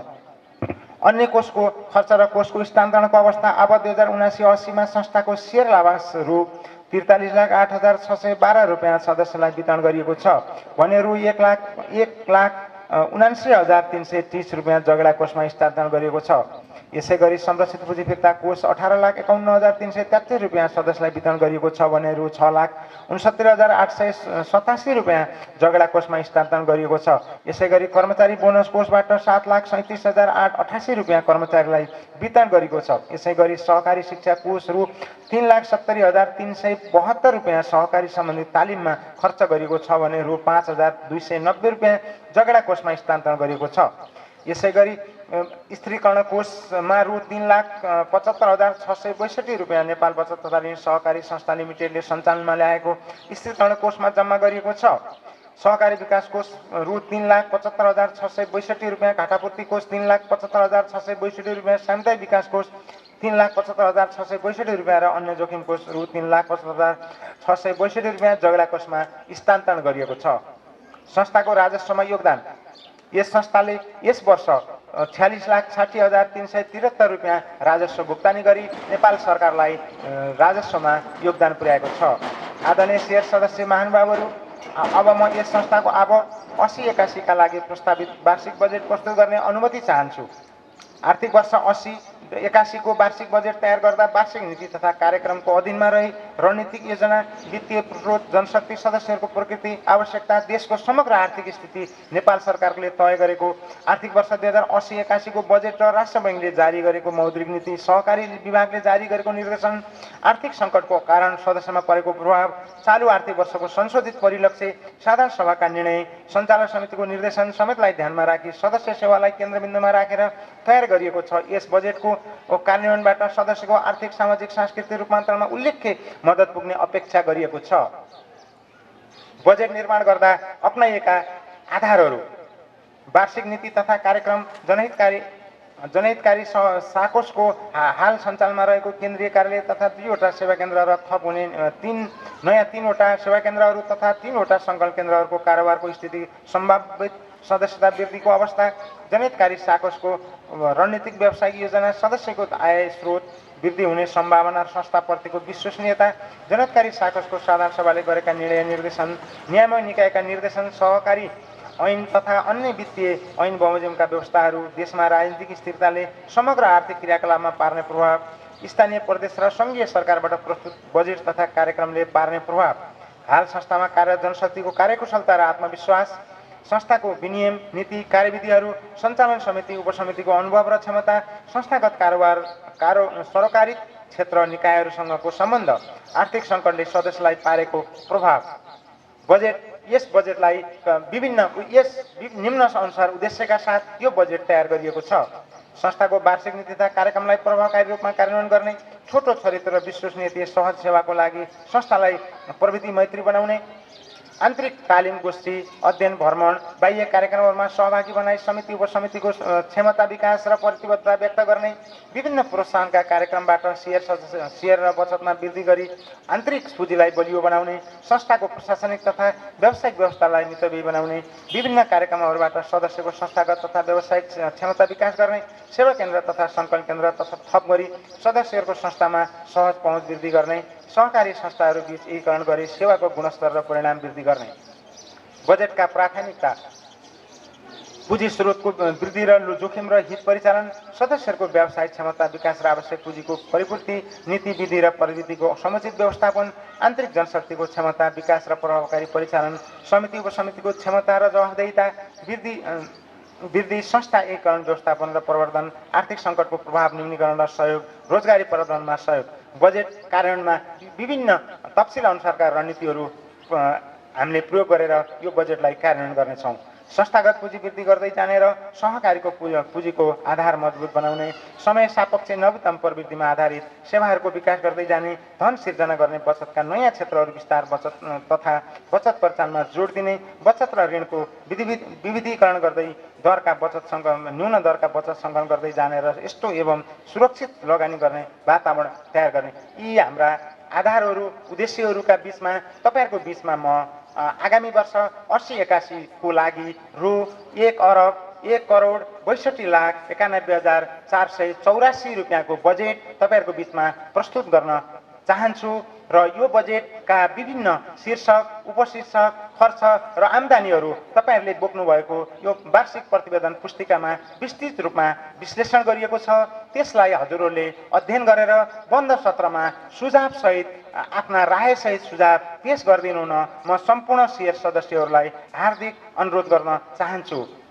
अन्तमा यहाँहरूले प्रदान गर्नुभएको अमूल्य विश्वासका साथ वर्तमान सञ्चालक समिति लगायत मलाई प्रदान गर्नुभएको जिम्मेवारी, आफ्नो क्षमता, सिप, समय र अनुभवको आधारमा रही समग्र कामहरू यस अवधिमा सम्पादन गर्ने प्रयास गरेको छु। प्रस्तुत गरिएको वित्तीय विवरणलाई सारभूत रूपमा यथार्थको नजिक ल्याउनको लागि तपाईँ सम्पूर्ण शेयर सदस्यज्यूहरूको अतुलनीय योगदान रहने कुरा अनुरोध गर्न चाहन्छु। तपाईँहरूको धेरैभन्दा धेरै यस संस्थासँग अर्थपूर्ण वित्तीय सहायता भएमा मात्र यी आँकडाहरूको उपलब्धि हासिल हामी सामु आउने कुरामा दुई मत नहुन सक्छ। तसर्थ प्रस्तुत गरिएको वित्तीय विवरण र मेरो अपेक्षा भनेको तपाईँ सबैको संस्थामा अर्थपूर्ण सहभागिता हो भन्ने मलाई लागेको छ। आगामी दिनमा पनि यस्तै सहयोगको अपेक्षा राख्दै आगामी आवास 2080-81 को लागि 1761 शेयर सदस्य थप गरी विभिन्न स्रोतबाट रु 12 करोड 92 लाख 1,258 रुपियाँ आम्दानी गरी रु 11 करोड 35 लाख 30,677 रुपियाँ खर्च गरी बाँकी रु 1 करोड 56 लाख 70,582 रुपियाँ नाफा गर्ने लक्ष्यका साथ अगाडि बढिरहेका छौँ। अन्तमा लेखा परीक्षण चार्टर्ड एकाउन्टेन्ट श्री प्रकाश दत्त भट्टले प्रस्तुत आब 79-80 को लेखा परीक्षण प्रतिवेदन चालु आब 80-81 को अनुमानित वार्षिक बजेट विवरण पारित गरिदिनु हुन सम्माननीय शेयर सदस्यहरूको सभाहालमा अनुरोध गर्दै आगामी दीपावलीले तपाईहरूलाई हर्ष उल्लास साथ दीपावली पर्व मनाउनु होला र यसले शुभ हाम्रो यस आर्थिक रूपमा यस सहकारी संस्था र सम्पूर्ण शेयर सदस्यहरूलाई आर्थिक रूपमा समृद्धिपूर्वक पुर्याउन त्यस चाडले पनि सहयोग गरोस् भन्ने हार्दिक शुभकामना सहित तपाईहरूको बीचबाट बिदा हुन्छु। हस्त नमस्कार। जय सहकारी, जय जनहितकारी।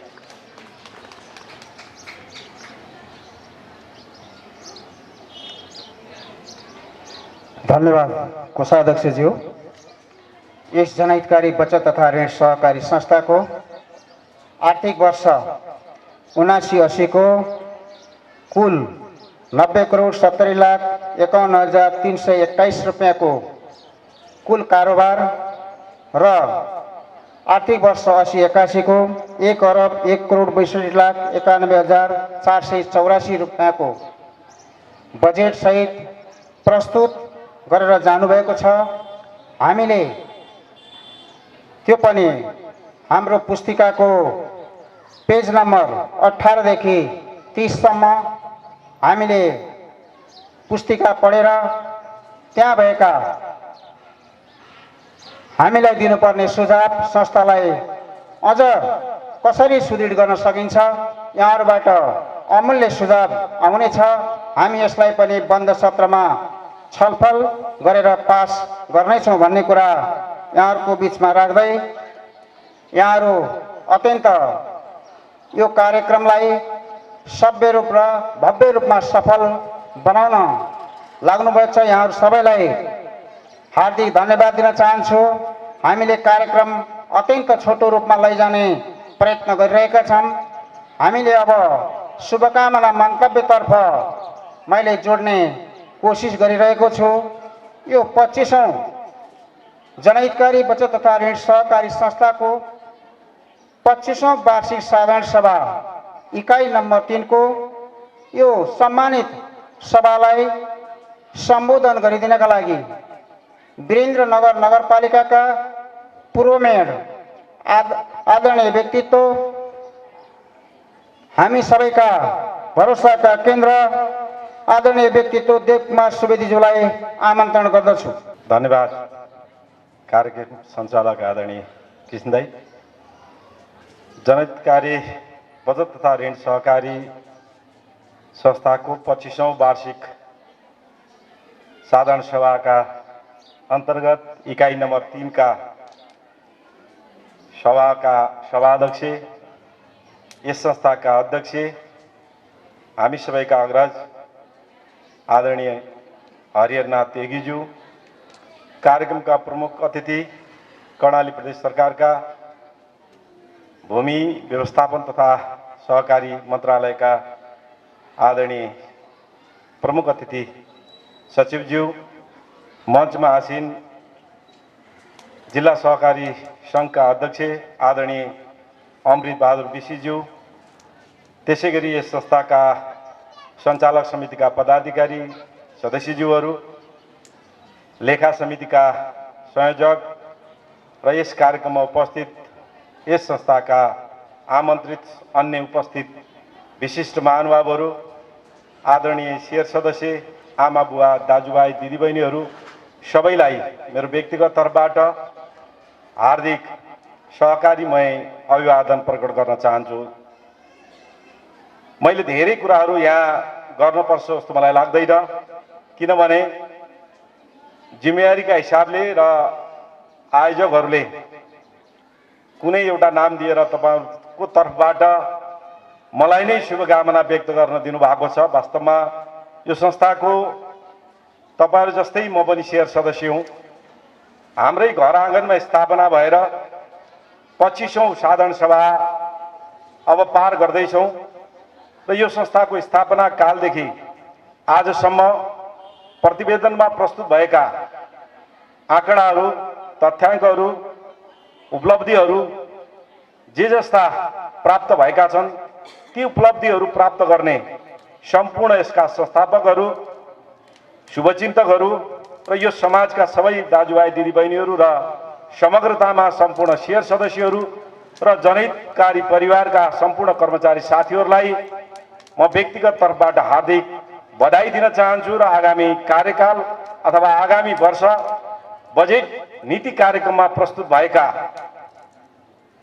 अनुसार हामीले उपलब्धिहरू हासिल गर्न सकौँ र धेरै विषय अघि नै अध्यक्षज्यूले विगतको समीक्षा प्लस आगामी वर्षको चाहिँ कार्यक्रमहरू बुदागत हिसाबले 9वटा कार्यक्रम बनाएर नीति र रणनीति र कार्यक्रमका हिसाबले करिब 112वटा बुदाबाट हामी सामु चाहिँ राख्नु भएको छ भने कोषाध्यक्षज्यूले यथार्थ खर्च र आगामी वर्षको अनुमानित आय व्ययको कुरालाई हामी बीचमा राख्नु भएको छ। शेयर पुँजीको कुरा, बचतको कुरा र शेयर सदस्यहरूले लिन सक्ने नीतिका विषयमा र तपाईँ हामीलाई परेका अप्ठ्याराहरू, कार्य सञ्चालन, ऋण सञ्चालन, ऋण लिने दिने बीचमा बचत गर्ने क्रममा जे जति कुराहरू आएका छन् राम्रा भए पनि यहाँ छलफल गर्नुपर्छ र केही समस्याहरू आएको छ भने पनि सम्पूर्ण शेयर सदस्यहरूले समय दिएर आज नै हामीले छलफल गर्न सक्यौँ भने हामीलाई भोलि पर्ने अप्ठ्याराहरू अथवा आफ्ना मनमा लागेका संस्थाप्रतिका, संस्था सञ्चालनप्रतिका केही चाहिँ गुनासाहरू छन् भने पनि मजाले यहाँ आज साधारण सभामा हामीले राख्न सक्यौँ भने त्यसको उत्तर सञ्चालक समितिका साथीहरूले राख्नुहुनेछ, दिनुहुनेछ र यो साधारण सभालाई एउटा अझ व्यवस्थित, अझ उपलब्धिपूर्ण चाहिँ बनाएर हामी जान सक्नेछौँ भन्ने कुरा मैले चाहिँ यहाँ सबैलाई अनुरोध गर्न चाहन्छु र साधारण सभाको परिवेशमा अघि नै अध्यक्षज्यूले भन्नुभएको छ, वास्तवमा यो वर्ष अरू वर्षको तुलनामा अलि फरक पनि छ। एउटा नयाँ कार्यकालका लागि हामीले नयाँ नेतृत्व पनि चयन गर्दैछौँ, तर हामीलाई विगतका नेतृत्वप्रति त्यति ठुलो गुनासो छैन जसले राष्ट्रिय अन्तर्राष्ट्रिय रूपमा यो संस्थाको एउटा नाम चम्काउन सकेको छ, इज्जत जोगाउन सकेको छ, शिर उच्च ठाडो पारेको छ। तर पनि सहकारी भित्र नयाँ नेतृत्व चयन गरिरहँदा नयाँ नेतृत्व आउने अपेक्षा तपाईँ हामी सबैलाई रहन सक्छ। तर त्यो सबै कुरालाई पनि हामीले मनन गर्दै एउटा हाम्रो घर हामीले कल्पना गरेको हाम्रो उद्देश्यका साथ हाम्रो समाजको अथवा हाम्रै जिल्लाको, हाम्रो प्रदेशको एउटा नमुना सहकारीका रूपमा रहेको यो जनहितकारी बचत तथा ऋण सहकारीलाई अझ व्यवस्थित गर्नका निम्ति पनि तपाईँ हामी सबै जो जहाँ छौँ र सबै शेयर सदस्यहरूले महत्त्वपूर्ण तरिकाले ध्यान दिनुपर्ने, लाग्न पर्ने र सहयोग गर्नुपर्ने बेला भएको कारणले गर्दा म सबैलाई त्यो तर्फ पनि चनाको रूपमा चाहिँ अगाडि बढ्न र सहकार्य र समन्वय र सहअस्तित्वको भावना र सहकारी भावनाबाट अगाडि बढ्नका लागि पनि आह्वान गर्न चाहन्छु र त्यही आधारबाट सबै शेयर सदस्यज्यूहरू यो बन्द सत्रमा सहभागी भएर प्रस्तुत नीति कार्यक्रम बजेटलाई चाहिँ गहनतम रूपमा छलफल गरेर सुझाव सल्लाह र धारणाहरू व्यक्त गर्नुहुनेछ भन्ने कुरा शुभकामना सहित यो आजको बन्द सत्र अथवा साधारण सभा इकाइ नम्बर 3 को कार्यक्रमलाई पूर्ण सफलताको सहित हामी नेपालीहरूको महान पर्व दीपावलीको पावन अवसरमा सबैलाई शुभकामना सहित बिदा हुन चाहन्छु। धन्यवाद। जय सहकारी।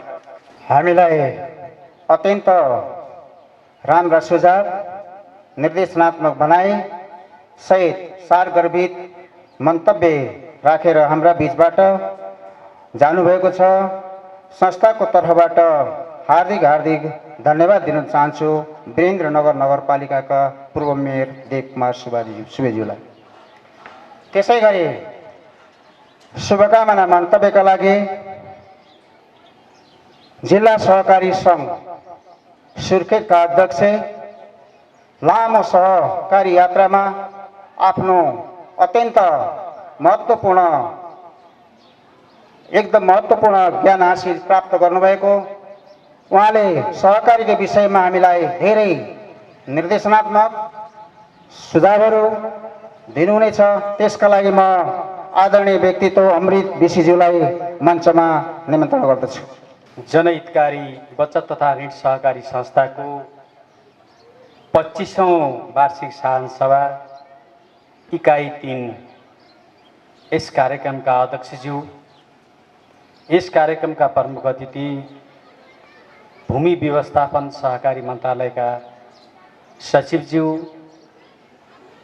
अतिथि वीरेन्द्रनगर नगरपालिकाका पूर्व मेयर, एउटा समाजसेवी देवकुमार सुवेदीज्यू र सञ्चालक समितिका पदाधिकारी सदस्यज्यूहरू, पूर्व सञ्चालक समितिका पदाधिकारी सदस्यज्यूहरू, विभिन्न समिति उपसमितिका संयोजक सदस्यज्यूहरू र यो इकाइ 3 अन्तर्गत रहनुभएका सम्पूर्ण शेयर सदस्य दाजुभाइ तथा दिदीबहिनीहरूमा सर्वप्रथम म सबैमा सहकारी अभिवादन व्यक्त गर्न चाहन्छु र यो जुन तपाईहरुले अहिले खण्ड खण्ड बनाएर सहकारीको 25औं वार्षिक साधारण सभा सम्पन्न गर्दै हुनुहुन्छ, यसले सहकारीका शेयर सदस्यहरूलाई बुझ्ने, सुन्ने र आफ्ना धारणाहरू प्रस्तुत गर्ने र वार्षिक नीति, कार्यक्रम, बजेट सम्बन्धी छलफल गर्ने पर्याप्त अवसर प्रदान भएको मैले महसुस गरेको छु। यसको लागि आयोजकलाई धेरै धन्यवाद दिन चाहन्छु, किनभने 10औं हजार शेयर सदस्यहरूको बीचमा वार्षिक साधारण सभा गर्दा त्यो अर्थपूर्ण हुँदैन थियो। विगत पनि म तपाईहरुको सहकारीको वार्षिक साधारण सभामा आउँदा हजारौं मान्छेहरूको बीचमा के नीति कार्यक्रम आइरहेछ, कसले के भनिरहेछ, कसले के सुनिरहेछ, को आइरहेछ, को गइरहेछ, मेलाको रूपमा मात्रै प्रस्तुत भएको देखिन्थ्यो। र यसले आफ्ना शेयर सदस्यहरूलाई आफ्नो संस्थाका सबै गतिविधिका बारेमा प्रष्ट जानकारी गराउने र आफ्नै घर आँगनमा सबैलाई भेला गराएर यो अवसर प्रदान गर्नु वास्तवमा वैज्ञानिक मैले ठानेको छु। र म तपाईहरुको बीचमा धेरै कुरा राख्ने पक्षमा छैन, तपाईहरु यसैमा बढी समय खर्च गर्नुहुनेछ र थोरै कुरा के राख्न चाहन्छु भने अध्यक्षजीले पेश गर्नुभएको नीतिता कार्यक्रम, वार्षिक कार्यक्रम हेर्दा अत्यन्तै सान्दर्भिक छ। साँच्चीकै भन्यो भने 25-30 वर्ष पहिला सरकारले प्रस्तुत गर्ने बजेट भन्दा उच्च छ। नेपाल सरकारले बजेट पेश गर्दा यी सबै कुरालाई समेटेर प्रस्तुत गर्दैन थियो सरकारले भने अहिले करिब करिब एउटा सहकारीले जुन खालको वार्षिक बजेट पेश गर्दैछ, धन्नै अरबको बजेट प्रस्तुत हुँदैछ। यो तपाईहरुको लगनशीलता, तपाईहरुको मेहनत, तपाईहरुको प्रयास र तपाईहरुको एकता समन्वयकै परिणाम हो। यसको लागि तपाईहरु धन्यवादका पात्र बन्नु भएको छ। असाध्यै राम्रो कार्यक्रम पेश गर्नु भएको छ। अब यसलाई कार्यान्वयन कसरी गर्ने सबैभन्दा चुनौती यसैमा छ। र यो नीति तथा कार्यक्रम र आगामी वार्षिक बजेटलाई कार्यक्रम गर्नको लागि हामी सहकारीका शेयर सदस्यहरूको जिम्मा र काँधमा छ। हामी सबैले ध्यान दिएर हामी सबैका हितका लागि हो, समग्र चाहिँ समाज परिवर्तनका लागि हो, हाम्रो आर्थिक अवस्थामा सुधार ल्याउनको लागि हो, भन्ने मनन गरेर यसलाई कार्यान्वयनतर्फ सहयोग गर्यौं हामी सफल हुन्छौं। यदि हामीले ध्यान दिनौं र एकचोटि वार्षिक साधारण सभामा आएर सुन्ने र जान्ने मात्रै यस्तो खालको सोच र विचार गर्यौं भने जतिसुकै राम्रो कार्यक्रम ल्याए पनि हामी सफलता प्राप्त गर्न सक्दैनौं। तर पनि तपाईहरुले सुर्खेत जिल्लाका सहकारीहरू मध्ये तपाईहरुले अहिलेसम्म तपाईहरुका गरेका गतिविधिले तपाईहरुको काम प्रशंसनीय छ। यसले सफलता प्राप्त गर्दै गएको छ। यसले वर्षको प्रत्येक वर्ष थप उपलब्धि हासिल गर्दै गएको छ। त्यसो भएको हुनाले यो सहकारी देशकै एउटा नमुना सहकारीको रूपमा यसलाई अगाडि हामीले देखिरहेका छौं। अब गर्नुपर्ने के छ भने हामी करिब 10,000 शेयर सदस्यहरू अघि यहाँ शेयर वृद्धि गर्ने कुरा आयो। हामी शेयर वृद्धि गर्दा श्रीमानले कमाएको मासिक तलबबाट ल्याएर शेयर वृद्धि गर्ने हो कि श्रीमतीले कमाएको पैसाले श्रीमानले जम्मा गरेर शेयर वृद्धि गर्ने हो? यो कुरा प्रष्टै हुन पर्यो। शेयर वृद्धि गर्ने भनेको आफ्ना 10 नङ्ग्रा खियाएर आफूले कुनै न कुनै उद्योग धन्दा व्यवसाय गरेर आफूले आर्जन गरेर बचाएको पैसा शेयर वृद्धि गर्ने, बचत गर्ने, सबभन्दा यो संकल्प हामीले गर्न जरुरी छ। श्रीमानले कमाएको, छोराले कमाएको, छोरीले कमाएको, श्रीमतीले कमाएको अर्को शेयर सदस्यले जम्मा गर्ने हो भने यसको कुनै यो उद्देश्य पूरा भएको ठहर्दैन। त्यसो भएको हुनाले वृद्ध र बालबालिका बाहेक हामी जो बीचका तन्नेरी तरुणाहरू छौं, हामीसँग जुन रगत र बखत जुन ताकत छ, हामीले हाम्रो सहकारीलाई वृद्धि गरेर हाम्रो घरलाई, हाम्रो समाजलाई, हाम्रो जिल्लालाई रूपान्तरण गर्ने, आर्थिक समृद्धि गर्ने, समाजलाई आर्थिक सम्पन्नले अगाडि बढाउने हो भने हामी सबैले केही न केही काम गरेको हुनुपर्छ। चाहे उद्योग व्यवसायमा गरौं, चाहे पशुपालनमा गरौं, चाहे कृषि फर्ममा गरौं, चाहे बजार व्यवस्थापनमा गरौं, केमा गर्न सकिन्छ। हामी खाली बस्यौं र समय बितायौं भने सहकारीको उद्देश्य पूरा हुन सक्दैन। कम्तीमा पनि हामी निरोगी, तागत र रगत भएका, उमेर भएका यो पंक्तिले दिनभरिमा मैले के कति काम गरे, आज मेरो के आर्जन भयो, मैले आज कति कमाएँ, कति खर्च गरे, कति खाँदैछु, कति म अब सहकारीमा जम्मा गर्ने भन्ने खालको सोच र विचार चिन्तन गर्न सकियो भने मात्रै सहकारी अगाडि बढ्छ, देश अगाडि बढ्छ। अर्काका भरोसामा अर्काले कमाइदिएको पैसा सहकारीमा जम्मा गरेर हामी शेयर सदस्य बन्न सक्दैनौं। मैले आग्रह गरे आफैले कमाएको पैसा सहकारीमा जम्मा गर्ने, आफैले कमाएको पैसाले शेयर वृद्धि गर्ने र संस्थालाई पनि बलियो बनाउने र हामी शेयर सदस्यहरू यहाँ एउटा नीति तथा कार्यक्रममा आएको छ। अब कसरी चाहिँ समुदायमा हामी एकीकृत भएर समूह बनाएर कसरी अगाडि बढ्ने। जनहितकारी सहकारीले यत्रो विशाल कार्यक्रम गरेको छ। अब हामीले हेर्न खोजेको के हो भने जनहितकारी सहकारीका शेयर सदस्यले उत्पादन गरेको वस्तु प्याकेजिङ गरेर बाहिर जनहितकारी सहकारी संस्था भनेर लेखेको चिज हेर्न हामीले खोजिरहेका छौं। अब यो संस्थाले गर्ने हो कि तपाई सहकारीका शेयर सदस्यहरूले गर्ने हो, यो कुरामा ध्यान दिनुपर्ने हो। आज हाम्रो यहाँ सहकारी मन्त्रालयको सचिवजी हुनुहुन्छ, म सहकारी जिल्ला संघको अध्यक्ष हुँ, यहाँ चाहिँ अध्यक्षजी हाम्रो जनहितकारीको अध्यक्षजी हुनुहुन्छ। मैले आग्रह गरे हाम्रो चाहिँ सचिवज्यूलाई हामी सबै अब सुर्खेतका मात्र होइन देशैका सहकारी संस्थाका शेयर सदस्यहरू नतमस्तक भइसकेका छौं। अब हामीलाई माछा खोलामा विष हालिदियो भने माछा कसरी चाहिँ एकदम खत्तम भएको हुन्छ, मर्ने अवस्थामा हुन्छ, त्यो अवस्थामा चाहिँ नेपाली किसान र सहकारीका शेयर सदस्यहरू भइसके। किनभने सरकारले विदेशी उत्पादनलाई बढावा दिने, विदेशी उत्पादनलाई यो देशलाई चाहिँ एउटा मार्केट बनाउने र हाट बजार बनाउने हो भने हामी जतिसुकै उफ्रिए पनि, जतिसुकै कष्ट गरे पनि, जतिसुकै पनि सहकारी सञ्चालन गरे पनि हाम्रो उन्नति र प्रगति नहुने भयो। हामी इन्डियाको लखनऊ, बाबागञ्ज, बरेली, गोरखपुरमा उत्पादन भएको कृषिजन्य वस्तुसँग हामी प्रतिस्पर्धा गर्न सक्दैनौं।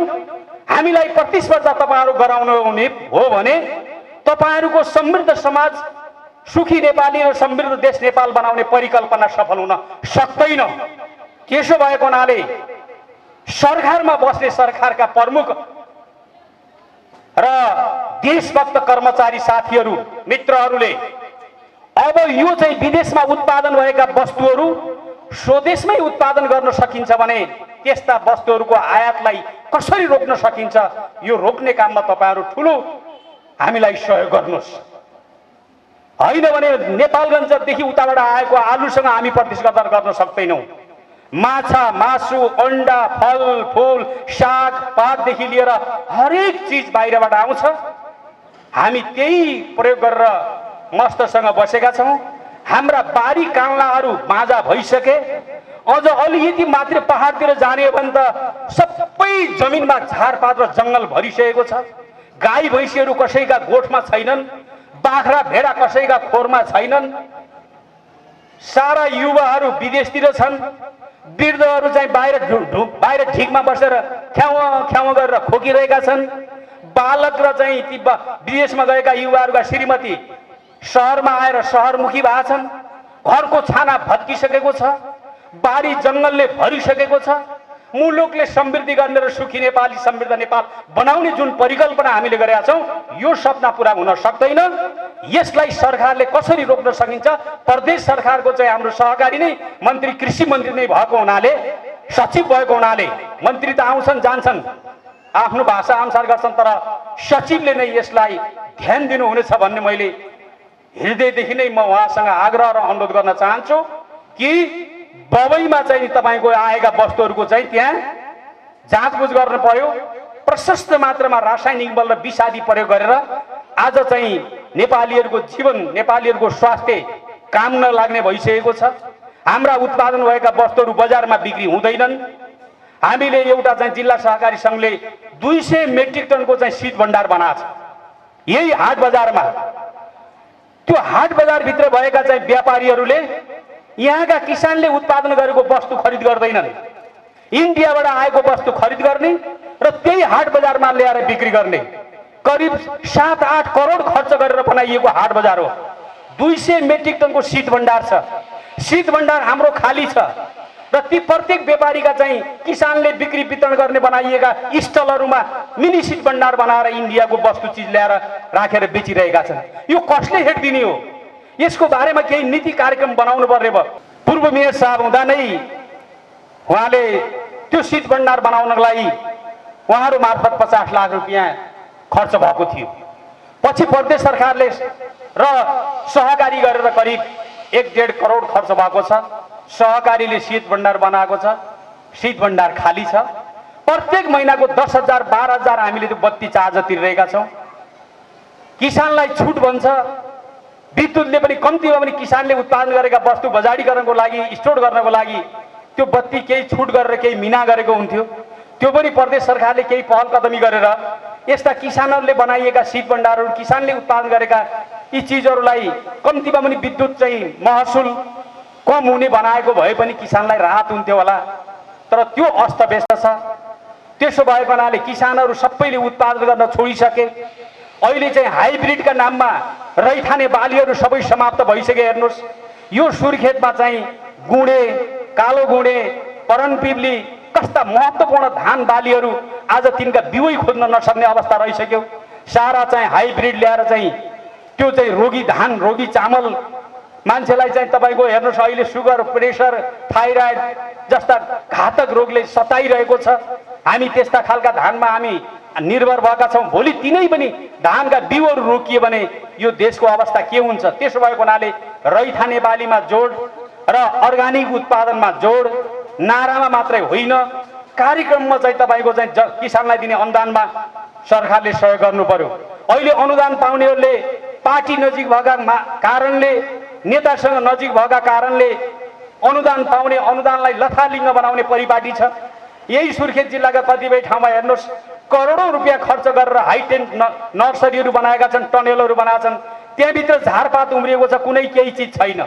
यस्तो कुरामा पनि ध्यान जाँदैन सरकारको। अनि हामी शेयर सदस्यहरूले गर्छौँ भनेर मात्रै सम्भावना कम छ।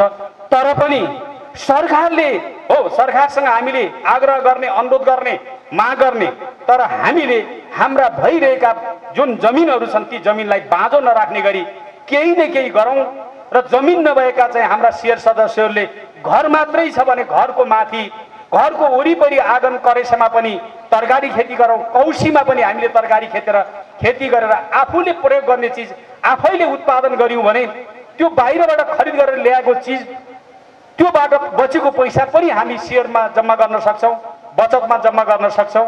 त्यसैले चाहिँ हामी मेहनती, हामी पौरखी नभएर, हामी उद्यमी नभएर देश बन्दैन। देश बन्नको लागि, हामी आफै बन्नको लागि, समाज बनाउनको लागि हामीले पसिना बगाउनै पर्छ, मेहनत गर्नै पर्छ। मेहनत र पसिना गरेर अर्ग्यानिक खान सकियो, अर्ग्यानिक आफ्नो परिवारलाई खुवाउन सकियो भने हामी अहिलेका घातक रोगहरूबाट पनि मुक्त हुन सक्छौँ, समाज सुखी र खुसी हुन सक्छ। त्यसैले अब जनहितकारी सहकारी संस्थाले प्रत्येक समुदायमा समूह गठन गरेर हुन्छ अथवा के गरेर हुन्छ, समुदाय फर्म खोलेर हुन्छ कि कुनै न कुनै व्यवसायहरू सञ्चालन गरेर मुलुकलाई अथवा चाहिँ आफ्नो जिल्लालाई नभए पालिकालाई आत्मनिर्भर गराउने गरी अगाडि बढ्न चाहिँ प्रयास गरिरहेको छ। भोलिका दिनहरूमा यो प्रयास अझ बढी गर्नुपर्ने देखिन्छ। तपाईँहरूको नीति असाध्यै राम्रो छ, कार्यक्रम राम्रो छ, आर्थिक अवस्था एकदम राम्रो छ। त्यसो भएको हुनाले यहाँ कुनै खोट लगाउनु पर्ने, कुनै नराम्रो छ भन्नुपर्ने केही छैन, तर गर्न बाँकी छ। यसको लागि अगाडि बढ्नुहोस्, यही शुभकामना दिन चाहन्छु। र साथै तपाईँहरूको अहिलेको चाहिँ चुनावी पनि हो, यति राम्रो सहकारी, कम्तीमा पनि चुनाव गर्दा, नेतृत्व चयन गर्दा अत्यन्तै सल्लाह समन्वय सहकार्य साथ गर्नुहोस्। सानातिना पदका लागि चाहिँ मनमुटाव गरेर हानथाप गरेर यहाँ हुने लिदिने केही छैन। जसले म गर्छु भन्छ, गर्ने साथीलाई काम गर्न दिनुपर्छ, होइन त्योभन्दा म राम्रो काम गर्छु भन्ने हिम्मत र तागत र योजनाका साथ छ भने त्यो साथीलाई साथ दिनुहोस्। यही त छ त, सबैको साझा सम्पत्ति यही सहकारी हो। यहाँ विचारधाराले हामी विभिन्न विचारका छौँ, तर कम्तीमा पनि सहकारीले एक ठाउँमा ल्याएर उभ्याइदिएको त छ त भने सहकारी जस्तो राम्रो चिजमा हामीले समिति गठन गर्दा, पदाधिकारी गठन गर्दा सबैको सल्लाह समन्वय सहकार्यबाट सर्वसम्मतबाट गर्न सकियो भने त्यो जस्तो राम्रो अरू कुरा केही हुँदैन। त्यसो भएको हुनाले यसमा अझ चाहिँ सक्षम र यो संस्थालाई देशकै एउटा नमुना सहकारीको रूपमा पुर्याउन सक्ने, हजारौं मान्छेहरूलाई रोजगारी दिलाउन सक्ने र सुर्खेतमा चाहिँ जनहितकारले उत्पादन गरेका यिनी वस्तुहरू भनेर नेपालको पूर्व मेची महाकाली झापासम्म, पश्चिमको महाकाली, पूर्वको झापासँग ती वस्तुहरू पुग्ने गरी कसरी लाग्न सकिन्छ त्यो गर्ने गरी नयाँ नेतृत्व चयन गर्नुहोस्। भइरहेको चाहिँ नेतृत्वले चाहिँ ठुलो प्रयासका साथ अगाडि बढाइरहेको हामीले देखिरहेका छौँ र भोलिका दिनहरूमा थप ऊर्जा थप्ने गरी अगाडि बढ्ने गरी तपाईँहरू नेतृत्व चयन गर्नुहोस्, म यो शुभकामना दिन चाहन्छु। र साथै यो दसैँ त सकियो, दीपावली आउँदैछ, छठ पर्व आउँदैछ, सबैलाई सुखी बनाओस्, शान्ति बनाओस्, घर आँगन सबैकै रमाइलो होस् र भएका चाहिँ दुःख कष्ट सबै हरण हुन्। यी सबै शुभकामना दिँदै यो संस्थाको उत्तरोत्तर प्रगतिको कामनालाई बिदा गर्दै शुभकामना दिँदै म यहाँबाट बिदा हुन्छु। हस्, धन्यवाद। जय सहकारी। हामीलाई अत्यन्त कहकिला र हामीले आगामी दिनमा गर्नुपर्ने, सहकारीले गर्नुपर्ने व्यवसाय, आर्थिक प्रगति, हामीलाई विविध विषयमा अत्यन्त राम्रो सुझाव दिएर जानुभएको छ। सहकारी सङ्घका अध्यक्ष आदरणीय व्यक्तित्व अमृत विशीज्यूलाई जनहितकारी बचत तथा ऋण सहकारी संस्थाको तर्फबाट हार्दिक धन्यवाद दिन चाहन्छौँ। र यसै गरी अब हामी कार्यक्रमको अन्त्यतिर आइरहेका छौँ। अब हामी हाम्रो कर्णाली प्रदेश कृषि तथा भूमि व्यवस्था तथा कृषि तथा सहकारी मन्त्रालयका सचिव आदरणीय व्यक्तित्व डाक्टर नरहरि प्रसाद घिमिरेज्यूबाट सहकारीका विषयमा वर्तमान अवस्था, भविष्य र वर्तमान अवस्थाको विषयमा हामीलाई महत्त्वपूर्ण सुझाव, सल्लाह, सारगर्भित मन्तव्य दिनु नै छ। उहाँलाई शुभकामना मन्तव्यका लागि हार्दिक अनुरोध गर्दछु। जनहितकारी बचत तथा ऋण सहकारी संस्थाको 25औं वार्षिक साधारण सभाको यो तेस्रो एकाइ भेलाका अध्यक्षज्यू एवं यस सहकारी संस्थाका अध्यक्षज्यू, वीरेन्द्रनगर नगरपालिकाका पूर्व मेयर साहब, जिल्ला सहकारी सङ्घका अध्यक्षज्यू, यस सहकारी संस्थाका सञ्चालक समितिका सम्पूर्ण महानुभावहरू, पूर्व सञ्चालक समितिका महानुभावहरू, विभिन्न समितिका सम्पूर्ण महानुभावहरू र यो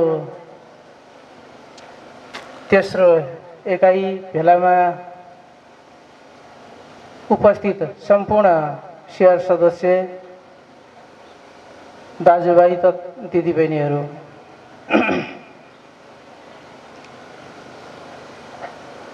सबैभन्दा पहिला जनहित बचत तथा ऋण सहकारी संस्थाले भूमि व्यवस्था कृषि तथा सहकारी मन्त्रालयलाई यो 25औं वार्षिक साधारण सभामा बोलाएर प्रमुख आतिथ्यता एवं शुभकामना व्यक्त गर्ने अवसर दिनुभएकोमा हार्दिक धन्यवाद दिन चाहन्छु। 2055 सालमा 26 जना सदस्य 25,000 रकमबाट सुरु भएको यो सहकारी आज 10,000 को हाराहारीमा सदस्य पुग्नु भएको छ र अहिले 1 अरबको हाराहारीको कार्यक्रम प्रस्तुत गरिरहनु भएको छ। यो अवस्थालाई हेर्दाखेरि राम्रो प्रगति भएको अर्थात् राम्रो उन्नति भएको देखिन्छ। यो उन्नति कायम रहोस्, मेरो शुभेच्छा र शुभकामना छ।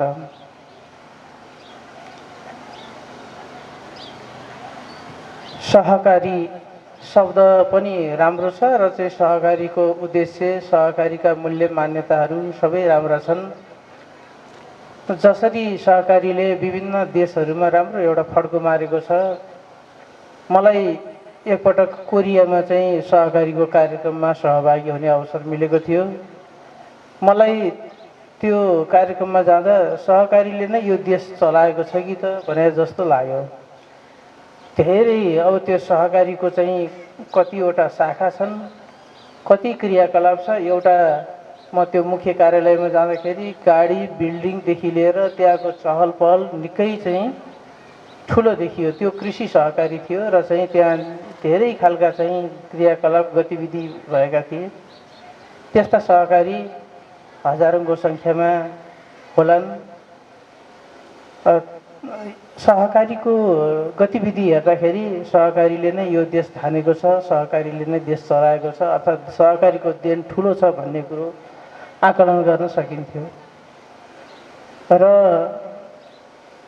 म केही 3-4 वर्ष अघि चितवनको एउटा बचत तथा ऋण सहकारीकै सभामा, वार्षिक साधारण सभामा अतिथिको रूपमा जाँदा त्यहाँको जस्तो खालको चाहिँ व्यवस्थापन थियो, विभिन्न इकाइहरूमा विभिन्न सेवा केन्द्रहरू अनुसार वार्षिक साधारण सभाको एकाइ भेला र चाहिँ त्यहाँको वार्षिक साधारण सभाको व्यवस्थापन देखिएको थियो।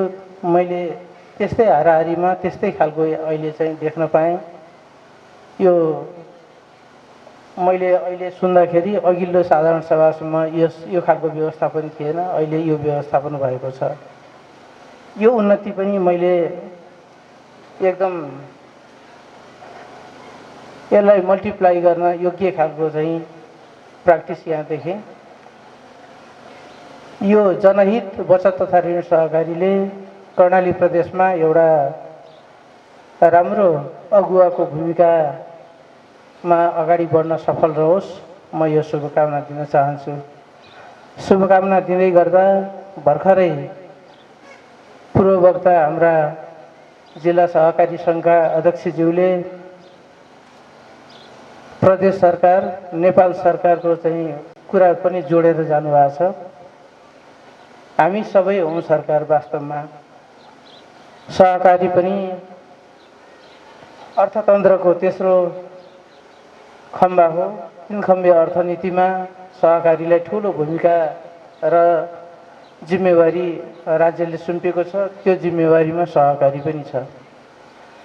जिल्ला सहकारी सङ्घको आज अध्यक्षज्यूसँग यहाँ भेट भयो। योभन्दा अगाडि हामीले मन्त्रीज्यूले र म आएको 6 महिना भयो।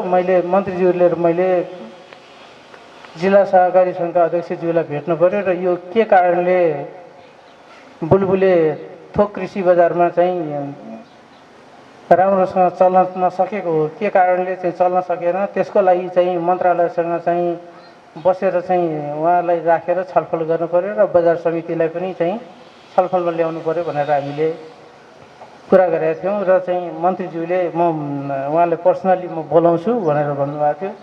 सम्भवतः समय नमिलेर हो कि अब अध्यक्षज्यूको व्यस्तता के थियो। अहिले भेट भयो र म अहिले यही मञ्चबाटै पनि चाहिँ उहाँलाई अनुरोध गर्न चाहन्छु, तपाईँ हामी बसेर छलफल गरौँ। विदेशबाट ल्याएर खुवाउने होइन, हामीले हाम्रै उत्पादन, हाम्रो कर्णाली प्रदेश, अझ देशभित्र भन्दा पनि कर्णाली प्रदेशभित्रै उत्पादित वस्तुहरू नै हाम्रा आम जनतालाई खुवाउने प्रयासमा हामी जानुपर्छ। बाहिरबाट ल्याएर यो दिगो कुरा होइन र चाहिँ यसबाट चाहिँ हाम्रो आर्थिक समृद्धि पनि छैन। त्यो हुनाले हामीले भित्रै उत्पादन गर्नुपर्छ। भित्रै उत्पादन भएकोलाई वितरण प्रणाली मिलाउन मात्रै हामीले सक्यौँ भनेदेखि यसलाई समाधान गर्न सक्छौँ र कसरी रोक्न सकिन्छ भन्नेतर्फ पनि हाम्रो एकदम राम्रो गृह कार्य भइरहेछ। यसै वर्षबाट हामीले कपुरकोट र हर्रेमा दुईटा चाहिँ मुख्य नाकामा कति कृषि वस्तु बाहिरबाट आइरहेछ, कति कृषि वस्तु हाम्रो उत्पादन बाहिर गइरहेछ, हामीले चाहिँ त्यसका लागि दुईजना तथ्याङ्क सङ्कलकहरूको चाहिँ तथ्याङ्क सङ्कलन लिने व्यवस्था गरेका छौँ र यो तिहार पछिबाट चाहिँ उहाँहरू चाहिँ आफ्नो बनाएर त्यहाँ बस्दै हुनुहुन्छ। त्यसै गरेर हामीले हर्रेमा र कपुरकोटमा विषादी द्रुत विश्लेषण प्रयोगशाला स्थापना गर्नलाई त्यहाँ बिल्डिङ तयार भइसकेको छ। उपकरण चाहिँ आएको गलत उपकरण आएको रहेछ, अलिकति 2 वर्ष अगाडि आएको उपकरण गलत आएको रहेछ र पर्सि शनिबारको दिनमा काठमाडौँबाट केन्द्रीय कृषि प्रयोगशालाका प्राविधिकहरू आउँदै हुनुहुन्छ र यहाँ चाहिँ भएका उपकरण कतिसम्म ठिक छन् र चाहिँ नयाँ उपकरण के चाहिँ आवश्यक पर्छ र कहिलेबाट हामीले चाहिँ यसलाई सञ्चालनमा ल्याउन सक्छौँ। कपुरकोट र हर्रेमा बाहिरबाट आएका कृषि वस्तुहरूमा विषादीको जाँच गर्ने र त्यसलाई चाहिँ सुरक्षित छ भने मात्र भित्र आउन दिने भनेर चाहिँ हामीले त्यो पनि प्रयास गरिरहेछौँ। हामीले सोझै तेरो वस्तु आउन दिँदैनौँ भनेर रोक्न मिल्दैन।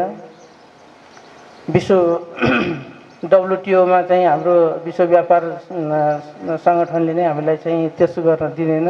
त्यो हुनाले हामीले केही न केही टेक्निकल चाहिँ उपायहरू लगाउनुपर्छ।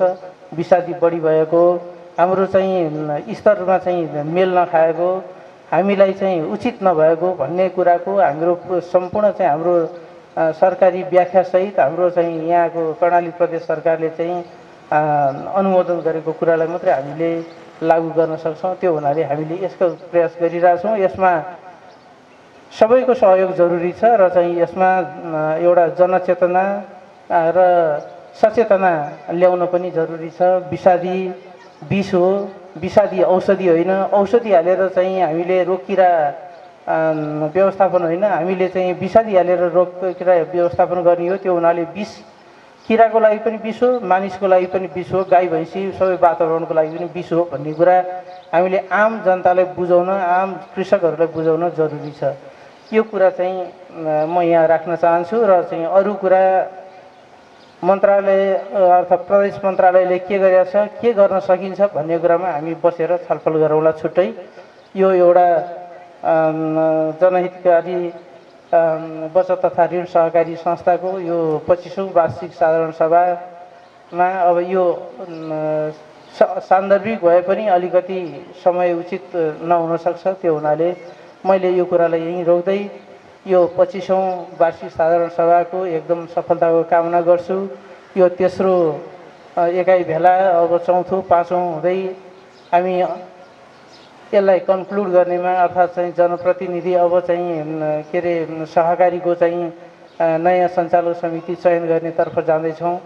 त्यो सञ्चालक समिति एकदमै सशक्त र राम्रो काम गर्न सक्ने, अहिलेसम्म हुँदै आएका क्रियाकलापको चाहिँ लाई अपनत्व लिएर यसलाई चाहिँ अझ यसको चाहिँ गति अगाडि बढाउन सक्ने, यसलाई राम्रो दिशानिर्देश गर्न सक्ने समिति चाहिँ चयन होस्, त्यसको लागि शुभकामना दिन चाहन्छु। र हाम्रो आउँदै गरेको चाड शुभ दीपावली लगायत छठ पर्व लगायतका चाहिँ विभिन्न चाडहरू हाम्रो चाहिँ धर्म संस्कृति परम्परा अनुसारका चाहिँ हामीले जुन चाडहरू मनाउँछौँ त्यसको पनि शुभकामना दिँदै यो जनहित बचत तथा ऋण सहकारी संस्थाको उत्तरोत्तर प्रगतिको कामना गर्दै मेरो भनाइ यहीँ अन्त गर्न चाहन्छु। हस्, धन्यवाद, नमस्कार। हामीलाई अत्यन्त सुझावसहित सारगर्भित मन्तव्य दिनुभएको छ। आजका यस कार्यक्रमका प्रमुख अतिथि कर्णाली प्रदेश भूमि सुधार सहकारी तथा गरिबी मन्त्रालयका आदरणीय सचिवज्यूलाई जनहितकारी सहकारी संस्थाको तर्फबाट हार्दिक धन्यवाद दिन चाहन्छौँ। र यसै बिचमा आजका प्रमुख अतिथिज्यूलाई हाम्रो यो जनहितकारी बचत तथा ऋण सहकारी संस्थाको मायाको चिनो प्रदान गरिदिनु हुन म आजका सभापति यस संस्थाका अध्यक्षज्यूलाई प्रदान गरिदिन अनुरोध गर्दछु भने मायाको चिनो लिइदिन यस कार्यक्रमका प्रमुख अतिथिज्यूलाई हार्दिक अनुरोध गर्दछु।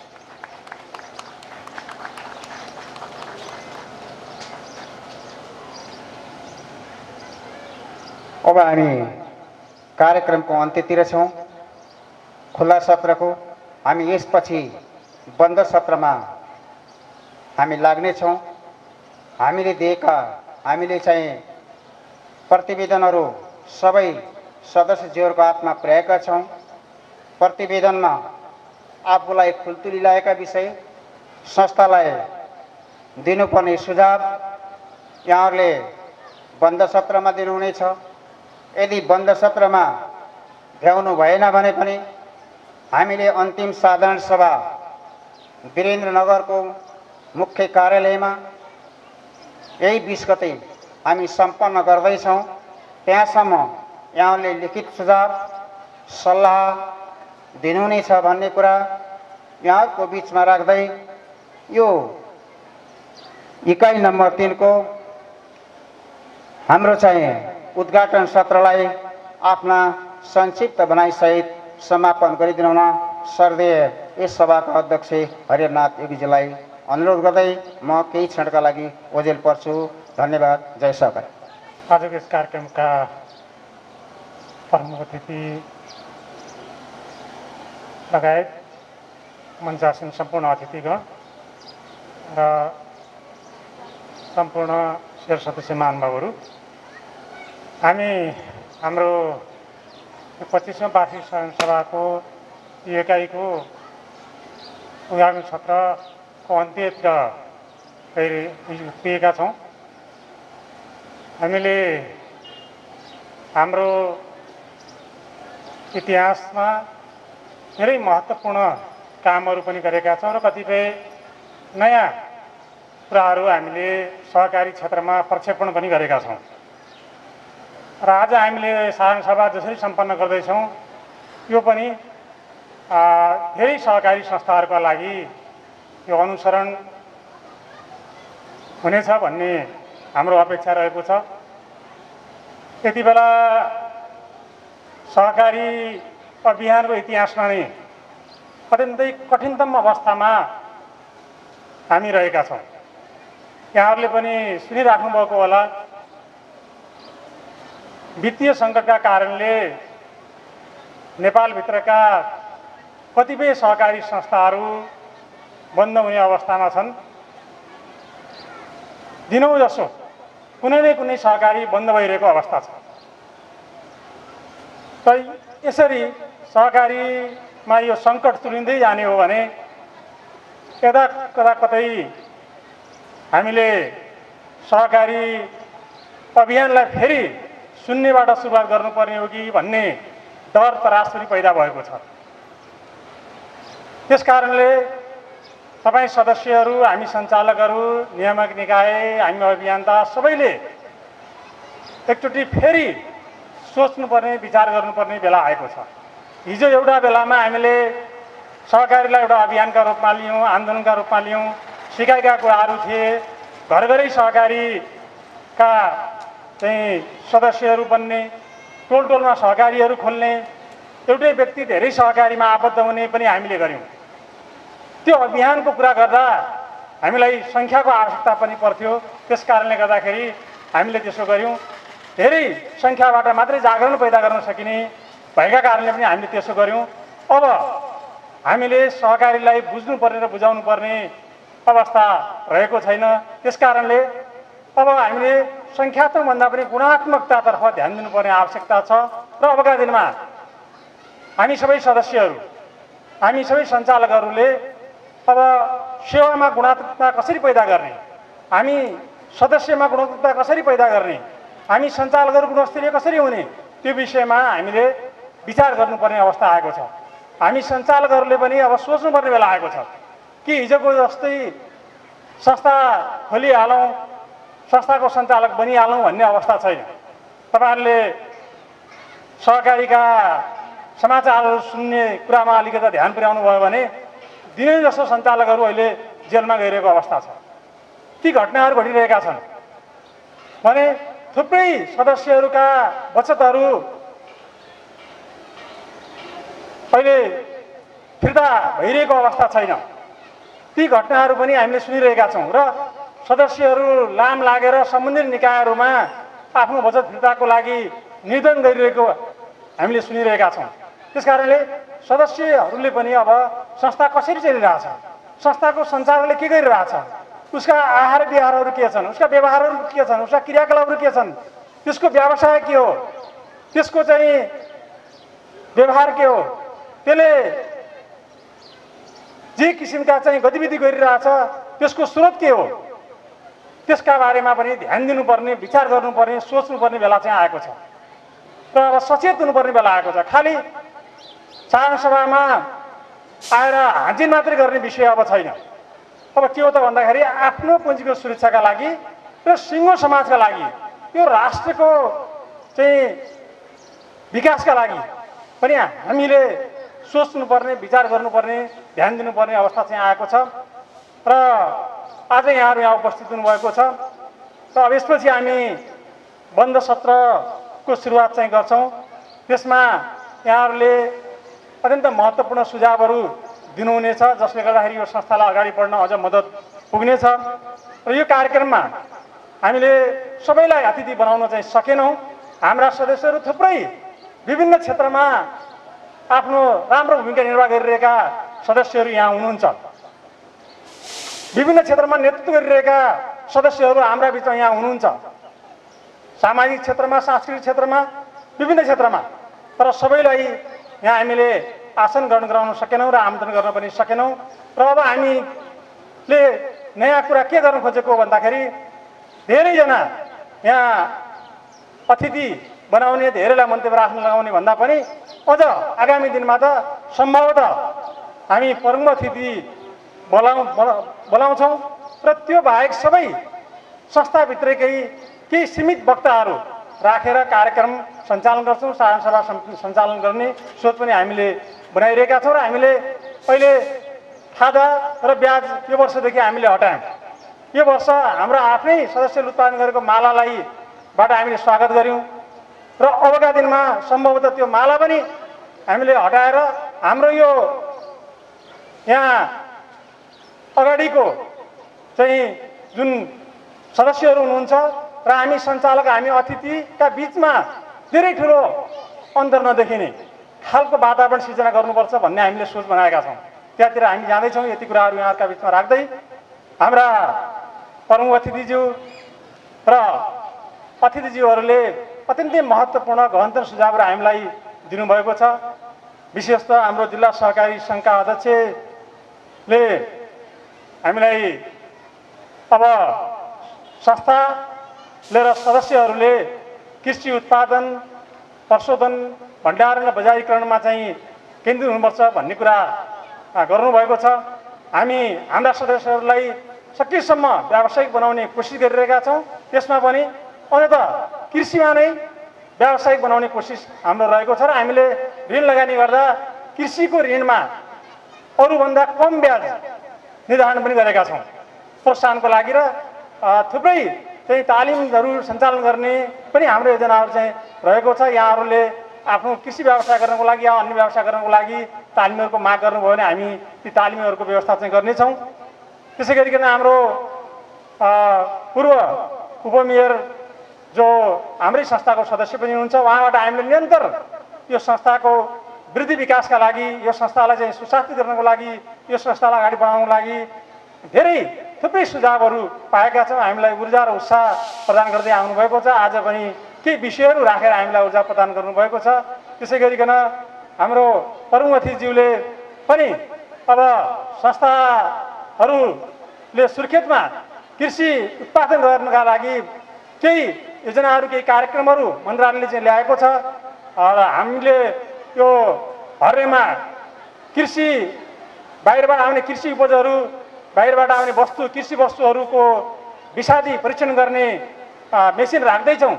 हिजो राखेका मेसिनहरू अलिकति कामयाबी भएनन्, अब नयाँ मेसिनहरू चाहिँ राखेर यो परीक्षण गर्छौँ र त्यसरी परीक्षण गरेपछि सम्भवतः हाम्रो यहाँको उत्पादनले बढी बजार पाउने सम्भावना पनि देखिन्छ, बाहिरको वस्तुहरू नियन्त्रण हुने देखिन्छ भनेर भन्नुभएको छ। यी सबै सन्दर्भमा म हाम्रा आदरणीय प्रमुख अतिथि जसले चाहिँ आफ्नो समय अभावको बावजुद पनि हामीलाई समय दिनुभयो लगायत सम्पूर्ण अतिथिहरूलाई हार्दिक आभार र धन्यवाद व्यक्त गर्दै र सबै तपाईँ सदस्यहरूलाई धन्यवाद व्यक्त गर्दै हाम्रो उद्घाटन सत्र नै समापन हुँदा धन्यवाद। जय श्री राम।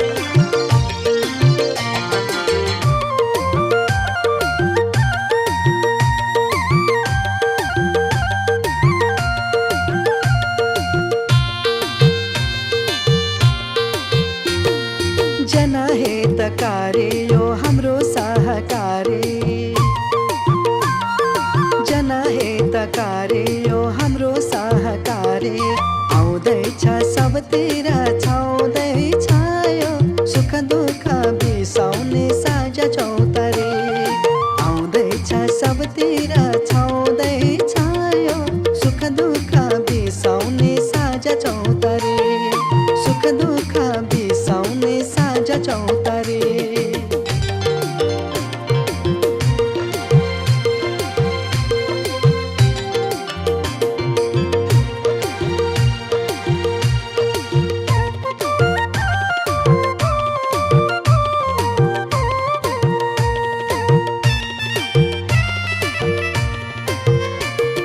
जनताको हित गर्ने जनहितकारी, यही नै हो सबको साथी बुझौँ सहकारी, थोरै थोरै बचत गर्दै ब्याज पनि पाइन्छ, थोरै थोरै बचत गर्दै ब्याज पनि पाइन्छ, कमै ब्याजमा ऋण मिल्छ जब कर्ज चाहिन्छ, जब कर्ज चाहिन्छ, आउँदैछ सबतिर छाउँदैछ यो सुख दुःख बिसाउने साझा चौतारी, सुख दुःख बिसाउने साझा चौतारी।